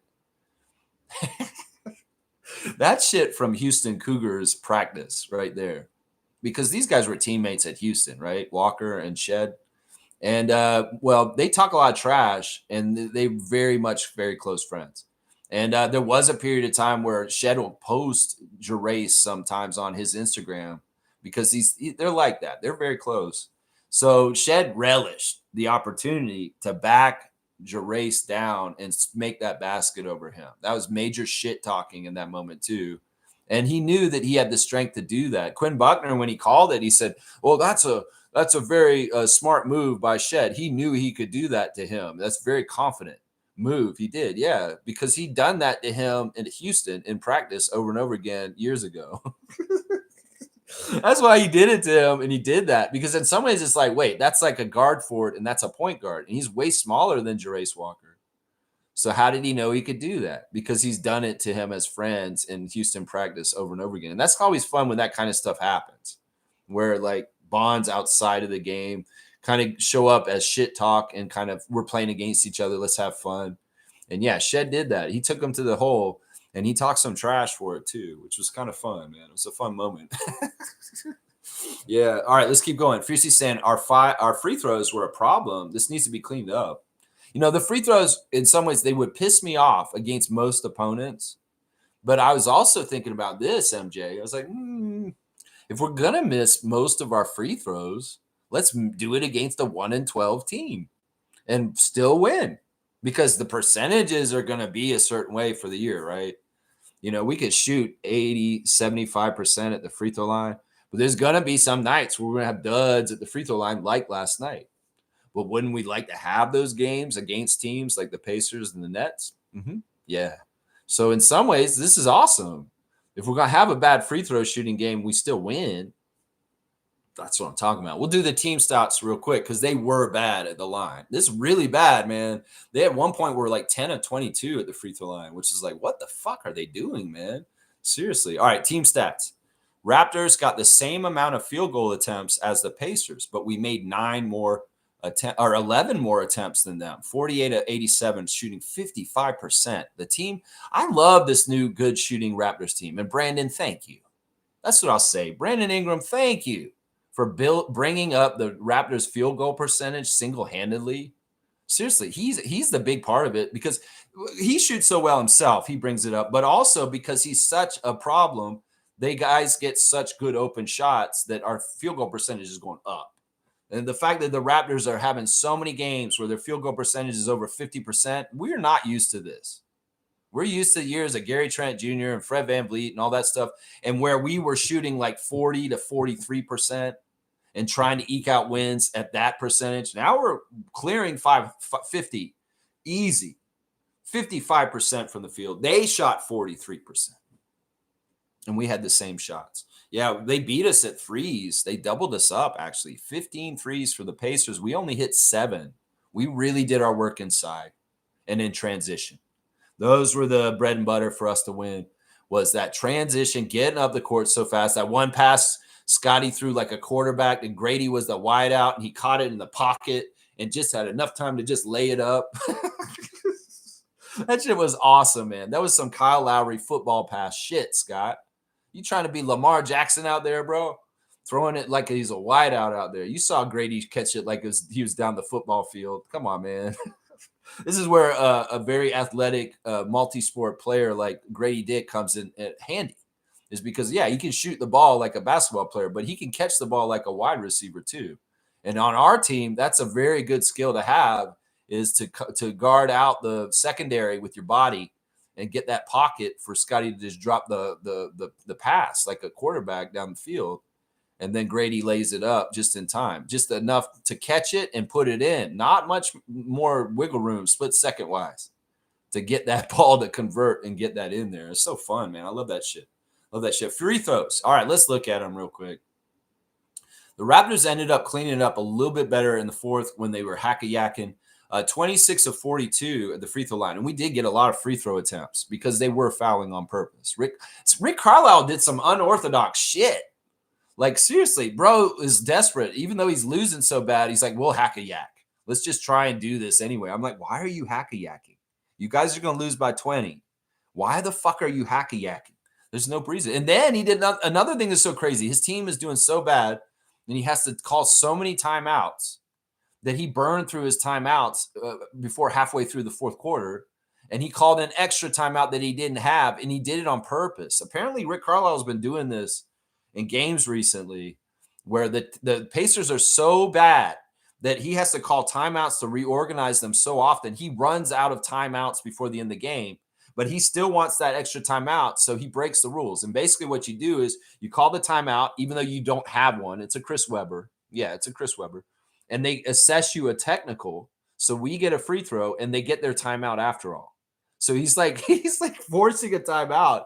He's like, yeah, I'll pay the technical free throw, but we need one more timeout because I need to coach these guys. And it's very interesting. I've never seen this employed in the NBA like ever, I don't think. I kind of knew that you could do this, but I'd never really seen it done until last night.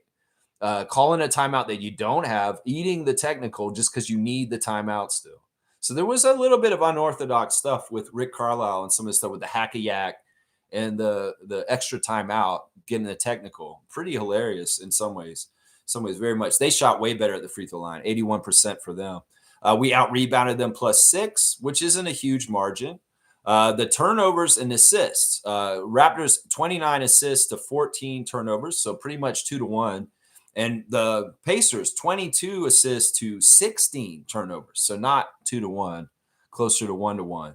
Yeah, steals, amazing. 13 steals for the Raptors. Huge points gotten off those steals.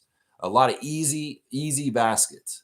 And that's the Raptors love that. That's why when you play the Raptors, you better take care of the ball. Because if you don't take care of the ball, we're running on you.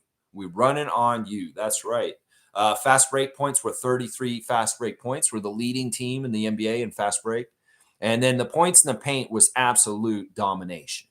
78 points in the paint for the Raptors to 38 points in the paint for the Pacers, a plus 40 on points in the paint. That's where we won it right there. That's it right there. Inside and domination. That's right. I love that. Team stats are awesome. Team stats are awesome. Yeah. Superfan saying bench boost. That's right. That's right. Nako's saying when Pascal's winning, he's happy as a clam. He's probably feeling the woes right now. I mean, that's the thing. An NBA career can be high and low, highs and lows. And he's had some of the highest of highs, and he's had some of the lowest of lows. In some ways, Siakam is a veteran. He's not new to this. So in some ways, he can ride these highs and lows better than most. You know, there was one point they showed him on the bench sitting next to Johnny Furpey, training day. Yeah. And he was kind of cussing Furpey out. I think Furpey said something that was kind of maybe ignorant or naive as a young player. And Siakam set him straight. He was kind of like saying, no, man. It's like, no, it's not like this. And not like this. He was setting him straight. He was giving him some knowledge. He's being a vet. Yeah. So in some ways, it's like Siakam's in an interesting position. He's older than he ever has been. He has more knowledge and experience than he ever has been. And he's better for it. He's been through Tampa. He's been through our 2019 championship run. He's been through a finals run with the Pacers last year. He's had the highs and lows. He knows all the differences. In some ways, he knows best out of that team how to get it out of the mud. Him and Rick Carlisle, they'll help them figure it out. Those young players don't know what they're doing yet, and they will figure it out because Siakam's been through everything. He's been through it all, and he knows it. And in some ways, it's not new to him. It's easier for him to deal with. No, I think Siakam takes it in stride. In some ways, basketball isn't the end-all everything for him anymore. After the last couple of years in Toronto where it's dark and dismal and depressing, Siakam had to find joy in other things like being an auteur, doing his music, loving life, just enjoying things outside of the world, PS43 Foundation, that kind of stuff. And so it's like, it's not the end-all be-all for basketball, but he does really fucking care. Let's just put it that way. He really does. Yeah, he does. Fiercely saying this. Garrett is a jack of all trades. Kudos to him. I love this. I mean, is he going to be a coach for our coaching staff? Like, will this be his last year as a player? And then all of a sudden, he's still with the team and traveling and doing what he does, but he's transitioned to being an assistant coach. Could Garrett Temple be the next coach of the Raptors 905? Yeah, who knows? There's a lot of different possibilities here. It's very interesting. Troy Henry's here, man. One spit away from sitting on a number 3 as the great Lex predict. Yeah, this is what I'm saying, man. I'm not trying to be facetious. I'm not trying to be juvenile. I'm not trying to be an idiot here. If I say something, I want it to come true. And if I'm saying that I think the Raptors can be a top 3 Eastern Conference team, and I said it way before anybody else wanted to believe it, and they start to see the fruition and the thing of it, how it could happen, and then everybody starts coming around to where Lex was. Listen, I could be the high bar in a lot of the prognosticators around Raptors Nation because I am a truly positive person that sees the glass as half full. And I also love just the Raptors succeeding. So I speak it to existence.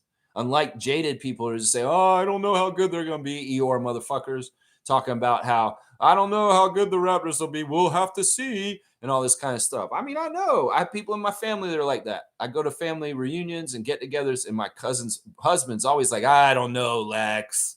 I don't know how good they are. We do this every summer. We get together around my grandmother's birthday, and I always come up to my cousin Rick, and I say, Rick, man, I'm telling you, the Raptors are going to be really good this year. They're going to be really good. Brandon Ingram's going to be huge for us, man. I'm telling you right now. Lex, you say this every summer, man. I don't know, Lex. And this is a season ticket holder since the Raptors started, my cousin Rick. And he's still very pessimistic. He's a big Leaf fan, too. That's part of it.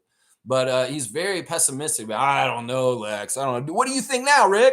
This is what I say to him right now. I should call him right now. I say, Rick, man, hello. Do you – I should do that, man. I should start calling people that are kind of like, I don't know. Maybe my cousin Sean. He's another one. They always are kind of doubters, and I'm always kind of the bright side. And I love it when Mr. Brightside's right, killers. That's right. I love when Mr. Brightside is right because I'm right. I'm this one. I think people are starting to see it develop and how it could be this way, especially with winning on the road, having such a good record so far this season. It's awesome, man. Troy Henry, I love you, man. Good to see you, man. Neil saying this, Garrett is not a wasted roster spot. Front office does not want players that are hungry for minutes in the 14th and 15th spot because Darko can't play everyone, and Mobo is taking up a 905 spot. Mobo's not taking up any spot. His spot is on both teams. It's not like he's taking up a spot on 905. No, that's not a thing. That's not a thing. There's no spot. Like, he can be on either team, and it's not going to hurt anybody. But yeah, I get what you're saying about Garrett, though. I get that, but no. Listen to this. All right, this is one of the things that people have said the last 2 years.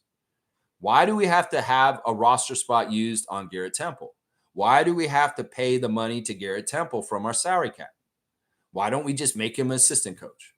This has been a common thing that a couple people have said for a couple years now. And now I was like, well, I don't think he wants to be a coach. That's what I was saying. So it's like, I want Garrett to stick around as long as possible because he's the old head. He's a guidance guy. He's a leader. He helps keep the young guys more happy and like educated and knowing what's going on. And, if there's a path for him to just go to the Raptors coaching staff under Darko, I'm all for it. I've never been against that. It's just that I always thought he had higher aspirations, Goran Dragic. I mean, that's what I thought. But if his aspirations are, I would love to stay with the Raptors organization. I love you guys. I love Canada. I'm raising my kids up here right now, and they're enjoying it. Kara loves this place too. And you know what? I could see myself long-term in the coaching staff with the Raptors under Darko and working with him. And who knows? Maybe one day I'll be a head coach in the NBA under the tutelage of Rajakovic. I could learn. That I don't know. I just never thought that Garrett wanted to go into coaching. But if he's going to do what he did yesterday, maybe he does. Maybe he does. I mean, I don't think it's a wasted roster spot. I'm not one of the people that would describe him being on the team as a wasted roster spot, but I can see where some people have said that. And, it's like if he's not in that spot, we have 2 spots right now. They're open. We could put 2 new people in on our team to bolster our team even more. Not that we're going to cut Garrett in the middle of the year. No, we're not going to do that. In some ways, we got him on a year-to-year basis. Well, next year, maybe his contract's as a coach. We'll have to see. Monique is saying stars of the game for her are Yak, B.I., Mamu, Colin, Scottie, IQ, Grady, and RJ. Pretty good. Very similar list to me. Yak is back. That's right. And Hackayak is back, apparently, too. Yeah, that was weird, man, seeing that back. Jakob's probably like, yeah, I'm going to make y'all pay for this. Slug Deezy's here. The king of the classic card. That Shed Quickly combo is the highlight of the season for me so far. Amazing synergy. It's just fun, because they're both very intelligent players. They're both true point guards. And, they can switch up their roles at any given time. And the fact that Shed is making his open threes, it makes them even more deadly.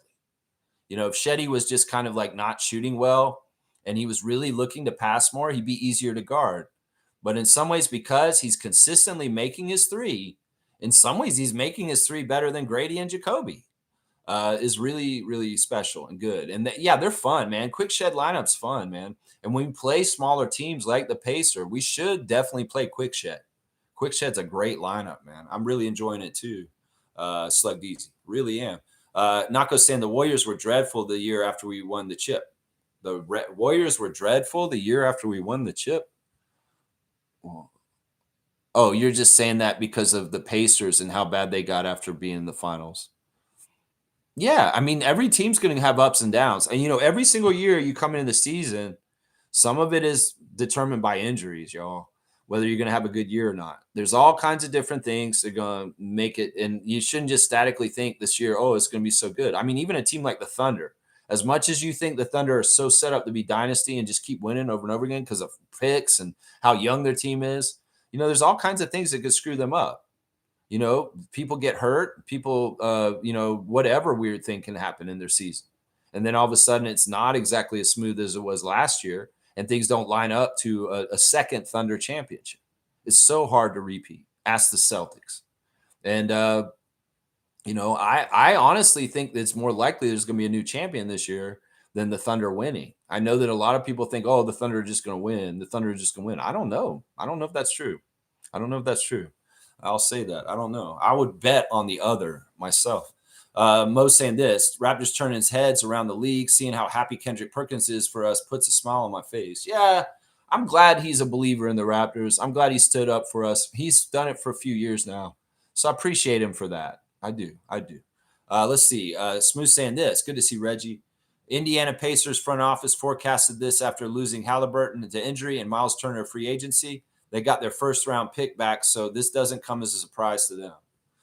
Yeah, I mean, it's amazing how, guys can get hurt so long ago, Tatum and Halliburton, and their franchises pivot towards losing on purpose. And really, you could say the Miles Turner decision, you could say all the decisions the Celtics made with unloading most of their veteran talent that they were paying is a real sign that, yeah, we're going to lose this year and we're going to do this on purpose because in some ways we don't have our best player, our franchise player. Well, we expect to not be our best. We might as well be really bad and go through it. And that's why I think the Celtics unloaded so many players this summer that, get them down there. And the Pacers in some ways is similar. It's a similar thing.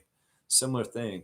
Let's see. Monique's saying this, impressed with Mamu, perfect fit. Yeah, he's been a fantastic add-on. But, like people have said, he's that kind of player you could add to any team. He's going to be very good and fit in with them. He's just a special player like that. I just feel really lucky that he's chose Toronto and that he came to us. Once again, the stigma that, free agents don't pick Toronto, good free agents don't pick Toronto. Well, Sandro is an example of a great free agent that picked Toronto because he probably had some options and he did want to come to Toronto, just like Sandy Brondello. So let's just put it that way. Let's just put it that way right there. Because I think, in some ways, he is an example of a good free agent that wanted to come to Toronto. I think most teams in this league would love to have Sandro Mamukelashvili on their team. I think most of them would. That's right. Yeah, CMB, aggressive, strong for a young man who's going to get even stronger. That's right. HC's here. Good to see HC. Pascal's definitely not a fan of being on a losing team. So hopefully he doesn't give up on playing hard over there or get mentally stressed. No, he's going to be standard and good. I mean, in some ways, he's got a great coach that really is caring and looks out for him. It's a pretty good situation overall. In some ways, look, part of what's going on with right now, I feel like it's the basketball gods. Seriously. They're really fucked up, the Pacers fans, for how they treated Miles Turner this year, booing him when he came back. That was not right. And in some ways, I would say ball don't lie. Y'all deserve to have a 1-12 start, Pacers fans, because you were very ugly towards a decade-long serviceman for your all's team, the Pacers, Miles Turner. And in some ways, he didn't deserve that. So in some ways, what's happening with y'all is kind of karma. I hate to say it. In some ways, the Pacers fans, in some ways, I feel bad for Mavs fans because they didn't deserve this. But some ways, I feel like Pacers fans deserve this. Let's just say that. Let's just say that. That's right. Cool Cat saying this. Good day, Raptor Freak Crew. Good day to Siakam fan number one. I am in awe of your guy. He's just an amazing guy. He's just an amazing dude. And I want him to have a smile on his face. I know if he has his Sunday bangers, maybe we'll see one today. Drop it on Instagram. Let's go look at Instagram. Why not? Let's go see if there's a Sunday banger from Pascal Siakam. First, we got Jared Roden. He's in Paris, and he's living that European life playing for a Paris team. There's been a couple games so far, and it looks like there's a good vibe over there with the arena that he's playing on the team on. Yeah, Jared's over there living the life in France in his European part of his career. So there you go. His words of wisdom today. Don't ever stop because God never quits on you in this life and in the next. Yeah, strength doesn't come from what you can do. It comes from overcoming the things that you once thought you couldn't. That's powerful, powerful words of wisdom from Jay Roden. And we always wish him the best. God bless Jay Roden. That's what I say right there. That's right. Let's keep going. Let's see. Is Jamal McGlure worth talking about? I don't know. He's doing weird stuff in the community. Jamal Shed has reposted the victory thing where the guy threw a rock off a bridge. And there's a big guy dancing. And the Raptors admin's kind of crazy with their celebration posts, but Jamal likes it. He's laughing about it. And he's also reposted the 2-man game between him and Sandro in the game last night. That's pretty cool. RJ's got the score for the win last night. And he's got I think he's got the play where he throws the lob to Colin here. Yeah, there's the lob dunk from RJ to Colin on his Instagram stories. Cool stuff. And then here's another play where we blocked Siakam, where Scottie blocked the hell out of Siakam. That was nasty, man. Siakam went up, and Scottie hit that ball off the backboard, and then RJ got a layup at the other end. That's good stuff. Jay Simpson, Scottie's good friend, is celebrating the 5,000 career points of Scottie Barnes. Very low key. In some ways, he's not trying to celebrate that shit. He's just living his life and he's just collecting stats. That's all, man. It's not like Scottie, he didn't even know he was close to 5,000 in some ways. Just so y'all know. There's Murray Boyles posting the lob pass from RJ to him on his Instagram and the score. And there he is coming in with his fit, with his hair down over his face. Sandro Mamu has the score from the game last night. And he's celebrating Scottie's 5,000 career points on his. And there's the play with him and Shed, that same play, that two-man game. Yeah, these guys are enjoying playing together, and the highlights are getting posted there. There's Gary Trent Jr. signing some Bucks jerseys from Milwaukee over there, and there's his girlfriend. Yeah, he's been showing his girlfriend this year too. Norman and Gary have been more showing their love life lately. And, well, Gary Trent Jr.'s lady is on his Instagram. If y'all ever wondered what Gary's girl looks like, you can go look at his Instagram, and you'll see her with Gary. Yeah. Let's see. Scottie's posting some of the fun stuff last night. Flashy behind-the-back pass to Jakob, who got fouled. That was a cool pass. And it's really cool that Jakob knew to catch it. Scottie's so happy he's got a center with good hands that would catch something like that and be aware to get it. It's pretty cool. Yeah, and a lot of guys would not catch that pass. Let's just put it that way. You got to be special to do that. There's Scottie's celebrating his 5,000 points. Yeah, just good stuff, man. Good stuff in general. Emmanuel quickly gave his shoes to a fan at the courtside last night. I don't know if y'all saw this in the broadcast, but Quick had a problem with one of his shoes. So he just took them off and threw them to some Pacers fan sitting in the second row at courtside. The kid asked for them, and Emmanuel's like, okay, sure. And he tossed him the shoes, and that kid went crazy afterwards. And him and his buddy were like, whoa, you know what? Good job, Emmanuel. You might be converting a couple of little young Pacers fans to being a Raptor fan. I love that. I love it. Quick has always been good about interacting with the crowd. And how would you feel if you're at the game and the opposing team gave you the shoes? Now, if he was a real diehard, he would have thrown the shoes back on the court, right?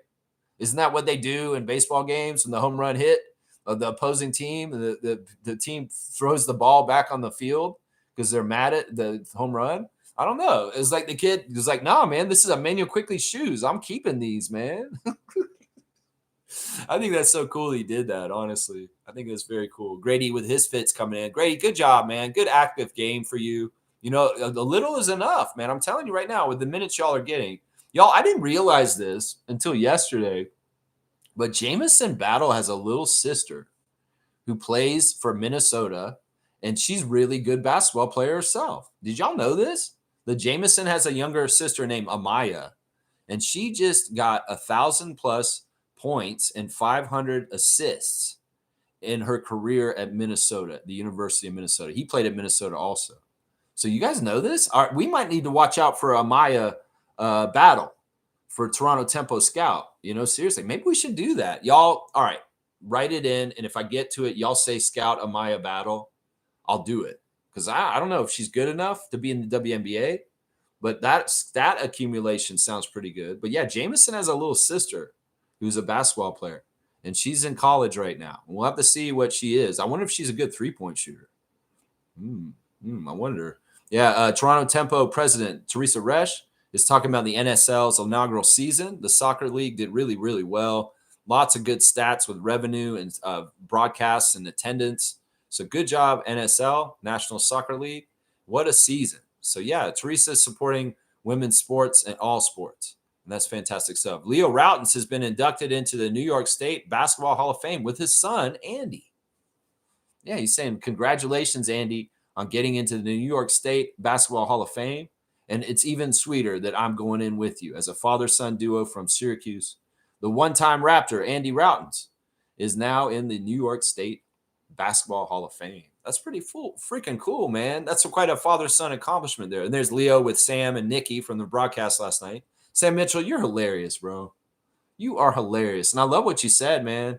You said some really nice things about Scottie. He really does believe in Scottie. And I love the story about the white suit. The white suit is awesome, man. But yeah, I love, you know what? I'm coming around on Sam Mitchell because you know what? I think he's finally starting to understand that Raptors fans do have respect for themselves, and we do honor our traditions and culture. And you are Coach of the Year in our history, Sam. So stop putting down our history and start being proud of your part in the Raptors history and stand for us, seriously, especially when you're on the stateside TV. When you go on NBA.com TV or whatever you're on, Sam Mitchell, talk us up next time. instead of putting us down. How about that? How about that? We'll get better on your side if you do that. Seriously. Let's see what else. Toronto Tempo has got entered to win tickets to the finals ticket upgrade for the NSL finals. Cool. So they had some cross promotion with the soccer. And yeah, that audit is still up, guys. The mascot RR audit is up on the Toronto Tempo website. If you have not gone in there and filled out the survey about what in-game experience you guys want, you can actually help shape what a Toronto Tempo game is going to be like. If you go to their website, you can fill out the survey and answer the questions, and because they want to know what we think and what we want. And we can very much shape our team for the WNBA right now. So don't waste the opportunity. Go find the mascot aura audit for Toronto Tempo on their website and fill out the answers so you can have a say in what the Toronto Tempo game experience will feel like. That's right. Lindsey Dunn's on vacation, apparently. She's gone off to some beach somewhere. You going to be back in time for the 905 game this week? Kyle Lowry's got clips of Carter on his Instagram. His young son, Carter Lowry, is coming up, y'all. And I'm telling you, he's got some skills. He's a very young level right now still. But it's kind of cool to see a young Grote offspring and Carter Lowry hooping it up and putting them baskets in. That's right. You go on then, number 7, and do what you do, just like your daddy did. That's right. Norman Powell's off day with his dogs, Apollo and Odin, out in the yard. And he's got a new clip out on YouTube, y'all. The Understand the Grind media group is open for business. And he's got a new YouTube movie. Him and Fred have been putting out more YouTube content of their outside lives. And well, go check out Norman's new show. The first episode is out on YouTube, on the Understand the Grind media channel. I haven't watched it myself. I should go watch it, though. I should. Let's see. Hello Jack is talking about the beer market in Ottawa. So he's putting on blast a Bob Cajun cheesesteak. This is so Jack. This is so Jack on his Instagram here. Serge is still in his music, man. He's wearing a really classy tuxedo. He's got glasses on. He looks real fresh. And, well, Serge is in music mode right now. I guess nobody bit on him coming back to the NBA, so now he's pivoting back to his music career and putting that out more and more right now. Let's see what else we got. Andrew Jones posting a picture from the game against Westchester the other night. Onwards and upwards for the 905. A historic 4-0 start, the best start in Raptors 905 franchise history. We've never started 4-0 on Raptors 905. That really bodes well. Really bodes well. Usually we're like 1-1 after the first 2 games. But, yeah, 4-0. Let's go. That's awesome, man. Let's see what else we got. Matt Devlin showing highlights from the Cleveland game. Kelly Olynyk in a Canada jersey here for World Cup qualifiers. What is this about? What do we get? Canada basketball. So Kelly's posting something about Canada basketball. Oh, December 1st, 2025 World Cup qualifiers, Canada versus Bahamas at Maple Leaf Gardens. Interesting. So I don't know. Is Kelly playing in that game? Very interesting. Eugene Omeroy still in Dubai, guys. Jonathan Mobo posting some kid from Marshall who's playing here, or maybe a friend of his or something, or maybe he's on Serious Players Only. I don't know exactly. Words of wisdom from Chris Boucher. Faith grows strongest on days nothing makes sense. That's when you learn trust without proof. I like that. I like that. Faith in God. Faith will get you through whatever is in front of you. That is right. I love that. I love that so much. That's the right message. Coco Wade, his son is still playing soccer and hockey and everything else but basketball, it seems. His son's doing everything else but not basketball. It's very interesting. And Chucky is celebrating the 4-0 record of the Raptors 905 also. There's your Instagram stories. A little long on that. There's a lot of stories there. Yeah. Let's see. Cool Cat saying, good for our guys to experience a winning environment. Great for motivation and inspiration. Yeah, it feels good. Scottie, you know how this feels? Keep it. You know you have to fight vigilantly every single game to continue the winning vibes and the winning spirits and the winning ways. Win for all. And that's what y'all are doing. So keep this gravy train going. Don't mess this up. Don't get lackadaisical. Don't take it for granted. Don't take it for granted. This is something you have to be vigilant about and work every single game that's coming up. I love Darko's philosophy. We're only looking at what's ahead of us. We can't get overwhelmed with so much of the season. We only looking at Charlotte now. That's all. Charlotte tomorrow. That's all we're worried about right now. We ain't getting ahead of ourselves. We got the Hornets next. It's a very doable game. at home, City Edition court, City Edition jersey. We need to beat them. We need to beat the Hornets. They're not a good team. We need to beat them. That's right. That's right. Mo's saying this. Lex, that JAMA link to Liberty you shared, how true do you think it is? All right, this is a great point. I forgot to bring this up, guys. The New York Liberty are looking for a team, captain, or a coach for their team. Sandy Brondello was let go after the end of the playoffs. And, we hired her in Toronto. She's our WNBA team coach. But the Liberty still have not filled their vacancy for their position. There's a 3 list now at this point. The top 3 candidates to take the job of the Liberty, one of them is our assistant coach, Jama. Jama Mahalea is on the short list to become the next New York Liberty coach in the WNBA. Now, I've heard he's the 3rd out of the top 3. He's not the number 1 or the number 2, that he's the 3rd best candidate. But it's interesting that he's on that list, on that short list. I wonder if this is James Dolan fucking with Toronto. I don't know. But either way, I mean, I wouldn't want to get in the way of Jama getting what he wants. Who's to say he even wants that job? Because in some ways, he's the incumbent after Darko for our team, just in case anything happens. You know, that's very much what I've looked at Jama since he returned from Golden State to Toronto to be on Darko's staff, is that in some ways he's the understudy just in case anything goes fucked up with Darko. In some ways, I don't wish that. I want Darko to be our coach for a long, long time. But in some ways, if there is somebody on our team that we would like to retain as a coach after him, it is Jama. So I don't know. I think the other 2 candidates are more likely than him, but he is on that short list. And we gotta say, wow, we have good coaches because they're being sought after and they're getting put on lists for other jobs, and people want them. So we'll just have to see how this pans out. I don't think it's likely he'll get that job. I think that he's, like I said, the 3rd choice, and there's 2 other choices that Liberty are zeroing in on also, but he is on the short list. That's what it is right there. I'm glad you brought this up because I kept forgetting to bring this up. Shaq Lindsay saying this. After a win in his chat, they are talking about trading IQ or RJ. I was going back and forth with his trolls. Thank you for filtering out this trolls. Yeah, you're talking about after the win in his chat, they're talking about trading IQ or RJ? Who is doing that? Whose chat? Is Zazu's chat? PACERS chat? William Lou's post-game reaction? Who's doing this? It's stupid, man. I don't know. Either way, people that hate our team, especially when we get a lot more successful, will get more vocal and even more crazy sounding. And that's why we got to just dismiss them and say, you aren't for the team when you come at it with like that. Anybody who says we shouldn't trade people, you're idiots because we're successful right now. If you think we need to trade right now, why? We're winning. So right there, your point is stupid. It's like, oh, we need to make a trade right now. Why? We need John Morant. What the fuck is wrong with you? Seriously, that's what I say to these people. That's what I say right there. Yeah. Yeah. All right, let's see. Kareem's saying this. People are associating 905 as a negative. Getting 10 minutes to develop isn't the answer. Getting 30 to 35 minutes will help with development. Well, let me answer this. I agree with you.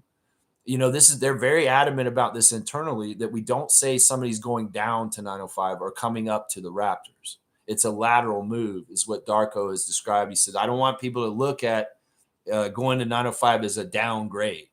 It's 905 is an extension of the Raptors, and it's just an extended roster off of the Raptors.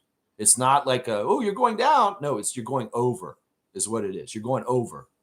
That's the way they like to visualize it and explain it in the terminology they like to say. And I'm not totally good at this because I say, oh, he's coming up to the Raptors or he's going down to 905. I need to work on this because I do want to do it the way they do it.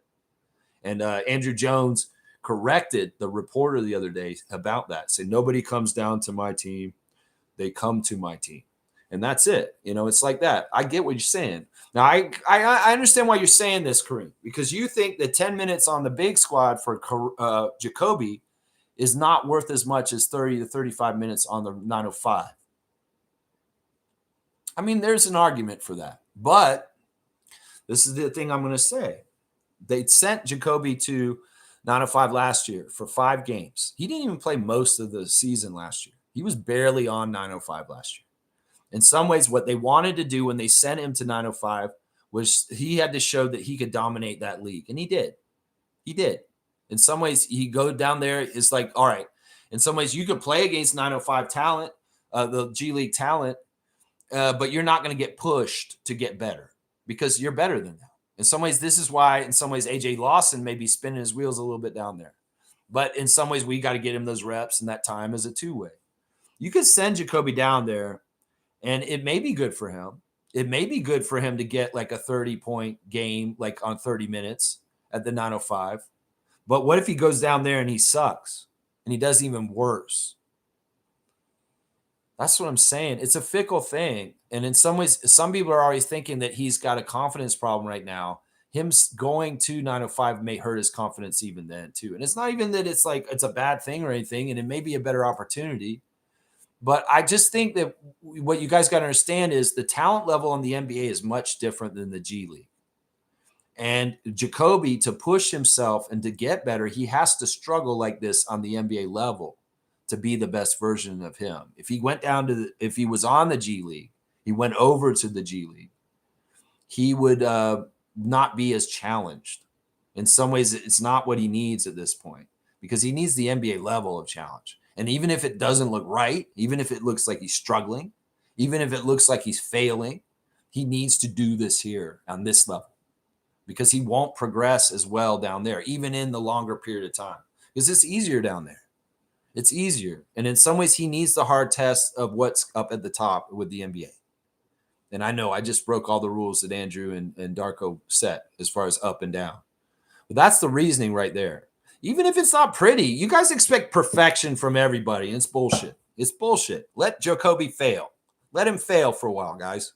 He'll be better for it. And when he comes through the other end of the tunnel of darkness, he'll be so much better for it as a player. Trust me.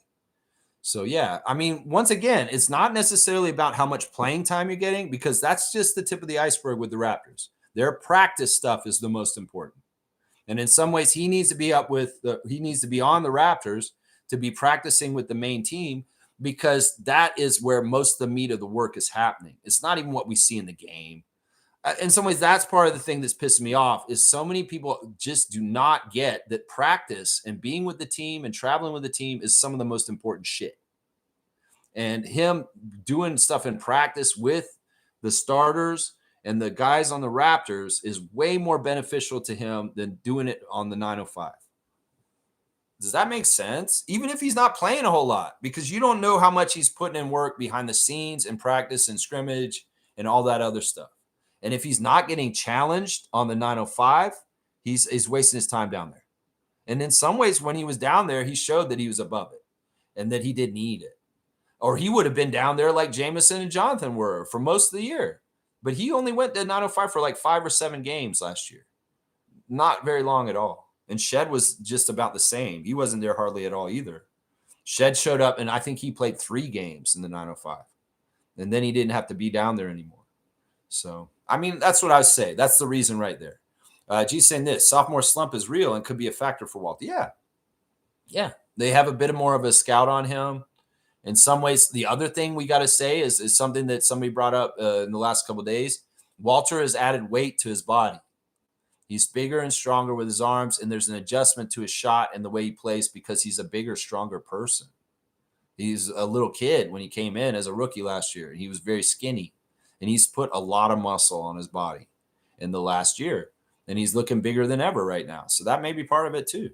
That may be part. The other thing I've noticed about Jakobi, and this is why I think he may be hurt on the down low, is he has no elevation right now. Like he's not jumping. Like when he gets near the basket and he has any kind of shots, he's very on the ground and trying to pump fake, and he's not even leaping. So there may be something about his physicality right now that isn't exactly 100%. And that may be part of the reason why we're seeing what's happening with him too. Because I've noticed he's not jumping. He has no leaping ability. Even when he's taking shots, he's not really elevating. So I wonder what's going on with that. Let's keep going. Kareem's saying Garrett Temple showing up to work on Monday in slacks, jersey, headband, Jordans, chalkboard, and a gavel. Now he shows up in just the 9s once again in his suit. He's coming in professional with the suit, and he came in extra professional. I think it's just really cool that he did the coaches meeting. Like I can envision that. Like Garrett directing the coaches meeting about what he learned about the Pacers so far.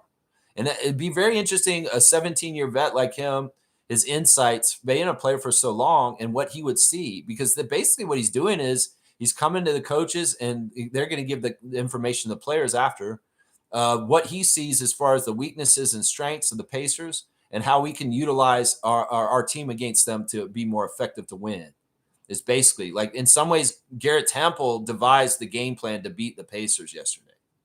In some ways, like he went and looked at their tape, and he looked at what their trends are and what they like to do right now, their proclivities, what Siakam's been doing, and he probably gave us a scout on the team as a whole and individuals on the team also. So that's what it is. That's why you got the chain. Right there, right there. Shaq Lindsay's here. Good to see Shaq Lindsay. Jakobi just needs more playing time. You need to make the mistake in order to perfect your game. Yeah, it's a balance. It's a balance because in some ways, it's not just Jakobi. It's Grady too. It's Jamal. It's Jamison. It's Oshai. All those guys have to be getting their spots and their balance of their time. And in some ways, it's like anything. If these guys want to really get more time and have a bigger role in the rotation, they've got to be excellent. And none of them are being exactly excellent yet. They're kind of a mixed bag.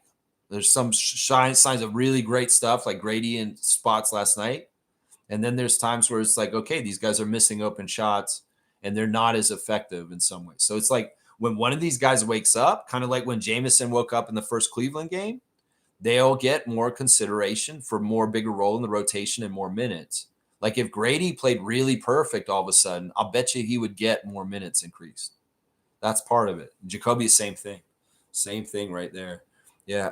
Kareem saying, Lex, name 3 players you would love to see on this current team that we had to move on from over the last 3 years, not named Fred, OG, or Pascal. Well, I like Davion. I really like Davion. I think that Davion, we didn't need him because it's Shed, but he's a really fun player to have on your team. In some ways, Mitchell, yeah. Who's another player I wish was on our team still? Kem Birch. I think that Kem Birch would be very helpful to our team right now. He's somebody that, like, I know a lot of people think he's old and washed, but he's actually very healthy right now and actually playing better than he did when he was on Tampa. So he could be very effective for us right now as one of our bigs, as the extra roster spot. So I say Kem Birch. And you want one more? Well, I mean, I'm sentimental. It would be nice if, like, we could have had Delano around still and allowed him, more of a development path with us. But I have a feeling that Delano Bant was a knucklehead on the down low in some ways, unfortunately. But yeah, I'd say those 3 right there. James is saying this. Norman Powell. Norman Powell? Yeah. I mean, it's amazing what Norman's doing for the Heat right now. There's a stat that Karthika put out yesterday where Norman is doing better. He's like the 3rd best offensive player in the league right now. It's like he's better than Kawhi. He's better than all these players. It's crazy. And I think Norman deserves an all-star this year. He deserved one last year. It shouldn't have been James Harden representing the Clippers for the all-star last year. It should have been Norman Powell. He should have been a straight-up all-star already. But yeah, he's on line to get an all-star this year. He should be an all-star this year, especially with Tyler Hero out and him doing all the work for the Heat right now. That's right. Seymour saying this. Thank you, Raptors, for giving me the 18-plus point win. I called it. There you go, Seymour. There you go. That's right. I hope you didn't have a parlay on that or something like that. The 18 points to be exact. You called 18 and they got it exactly. Wow, man. Maybe you should play lottery or something. That's right. Mo's saying this. 8-5, 4-1 on the road trip. Winners of 7 of their last 8. 3 games over 500. Let that sink in, Kendrick Perkins. Tweeting about us late last night. That's what Kendrick Perkins said. Darko's very, very happy that we went 4-1 on this road trip. He's ecstatic. He was like, I was hoping we'd go 3-2, but I was like hoping, if we got 4-1, that'd be awesome. And we did. We did. It's a good sign. I mean, this is a road trip where we had 5 games and we won 4 out of the 5. And that's huge. That's huge. That's a huge, huge deal. It's amazing. So good. Yeah, Superfan Mo saying 5 turnovers to start the game pissed me off. Like I said, I think they were lackadaisical. Sometimes you come out a little loose. They were a little too loose at the beginning of the game. And they, Nebhard's a tough player. He cares a lot, and he's going to make you pay for mistakes. And in some ways, we were just a little lackadaisical. In some ways, we knew we'd probably win the game, so we came in with kind of low energy, like not being as serious. If we're playing the Thunder, we're going to show up to the game tightened up and like being very like careful. But if we're playing a 1-12 team, we may play a little lackadaisical and allow some stupid stuff to happen in the beginning. And that's really what I saw last night. That's what I saw. Wayne's here. Good to see Wayne. Morning, Raptor Freaks. Pardon me for not swooning over our performance over certain teams. I expected these outcomes. Road victories are great, but our first quarter performance needs to improve over time. I've gone over this already on the show today. There's a really specific reasons for why this happens, and it's not even really a big deal, guys. Seriously, it's not. I'm going to disagree with you, Wayne. The problems at the beginning of the game are not that big of an issue. In some ways, once again, this happened against Brooklyn also. And everybody say, oh, no, Brooklyn's beating us in the beginning of the game. No, it's because they're playing their asses off because they're a wounded animal in the corner with their record, and they have to put their best foot forward just like we did when we were a team like them. Think about it. When we were that team, Wayne, Darko was trying to build quarters of winning. And it's like, all right, guys, we may not win the game, but we're going to win the first quarter. So we damn for sure better come out there and kick their ass, punch them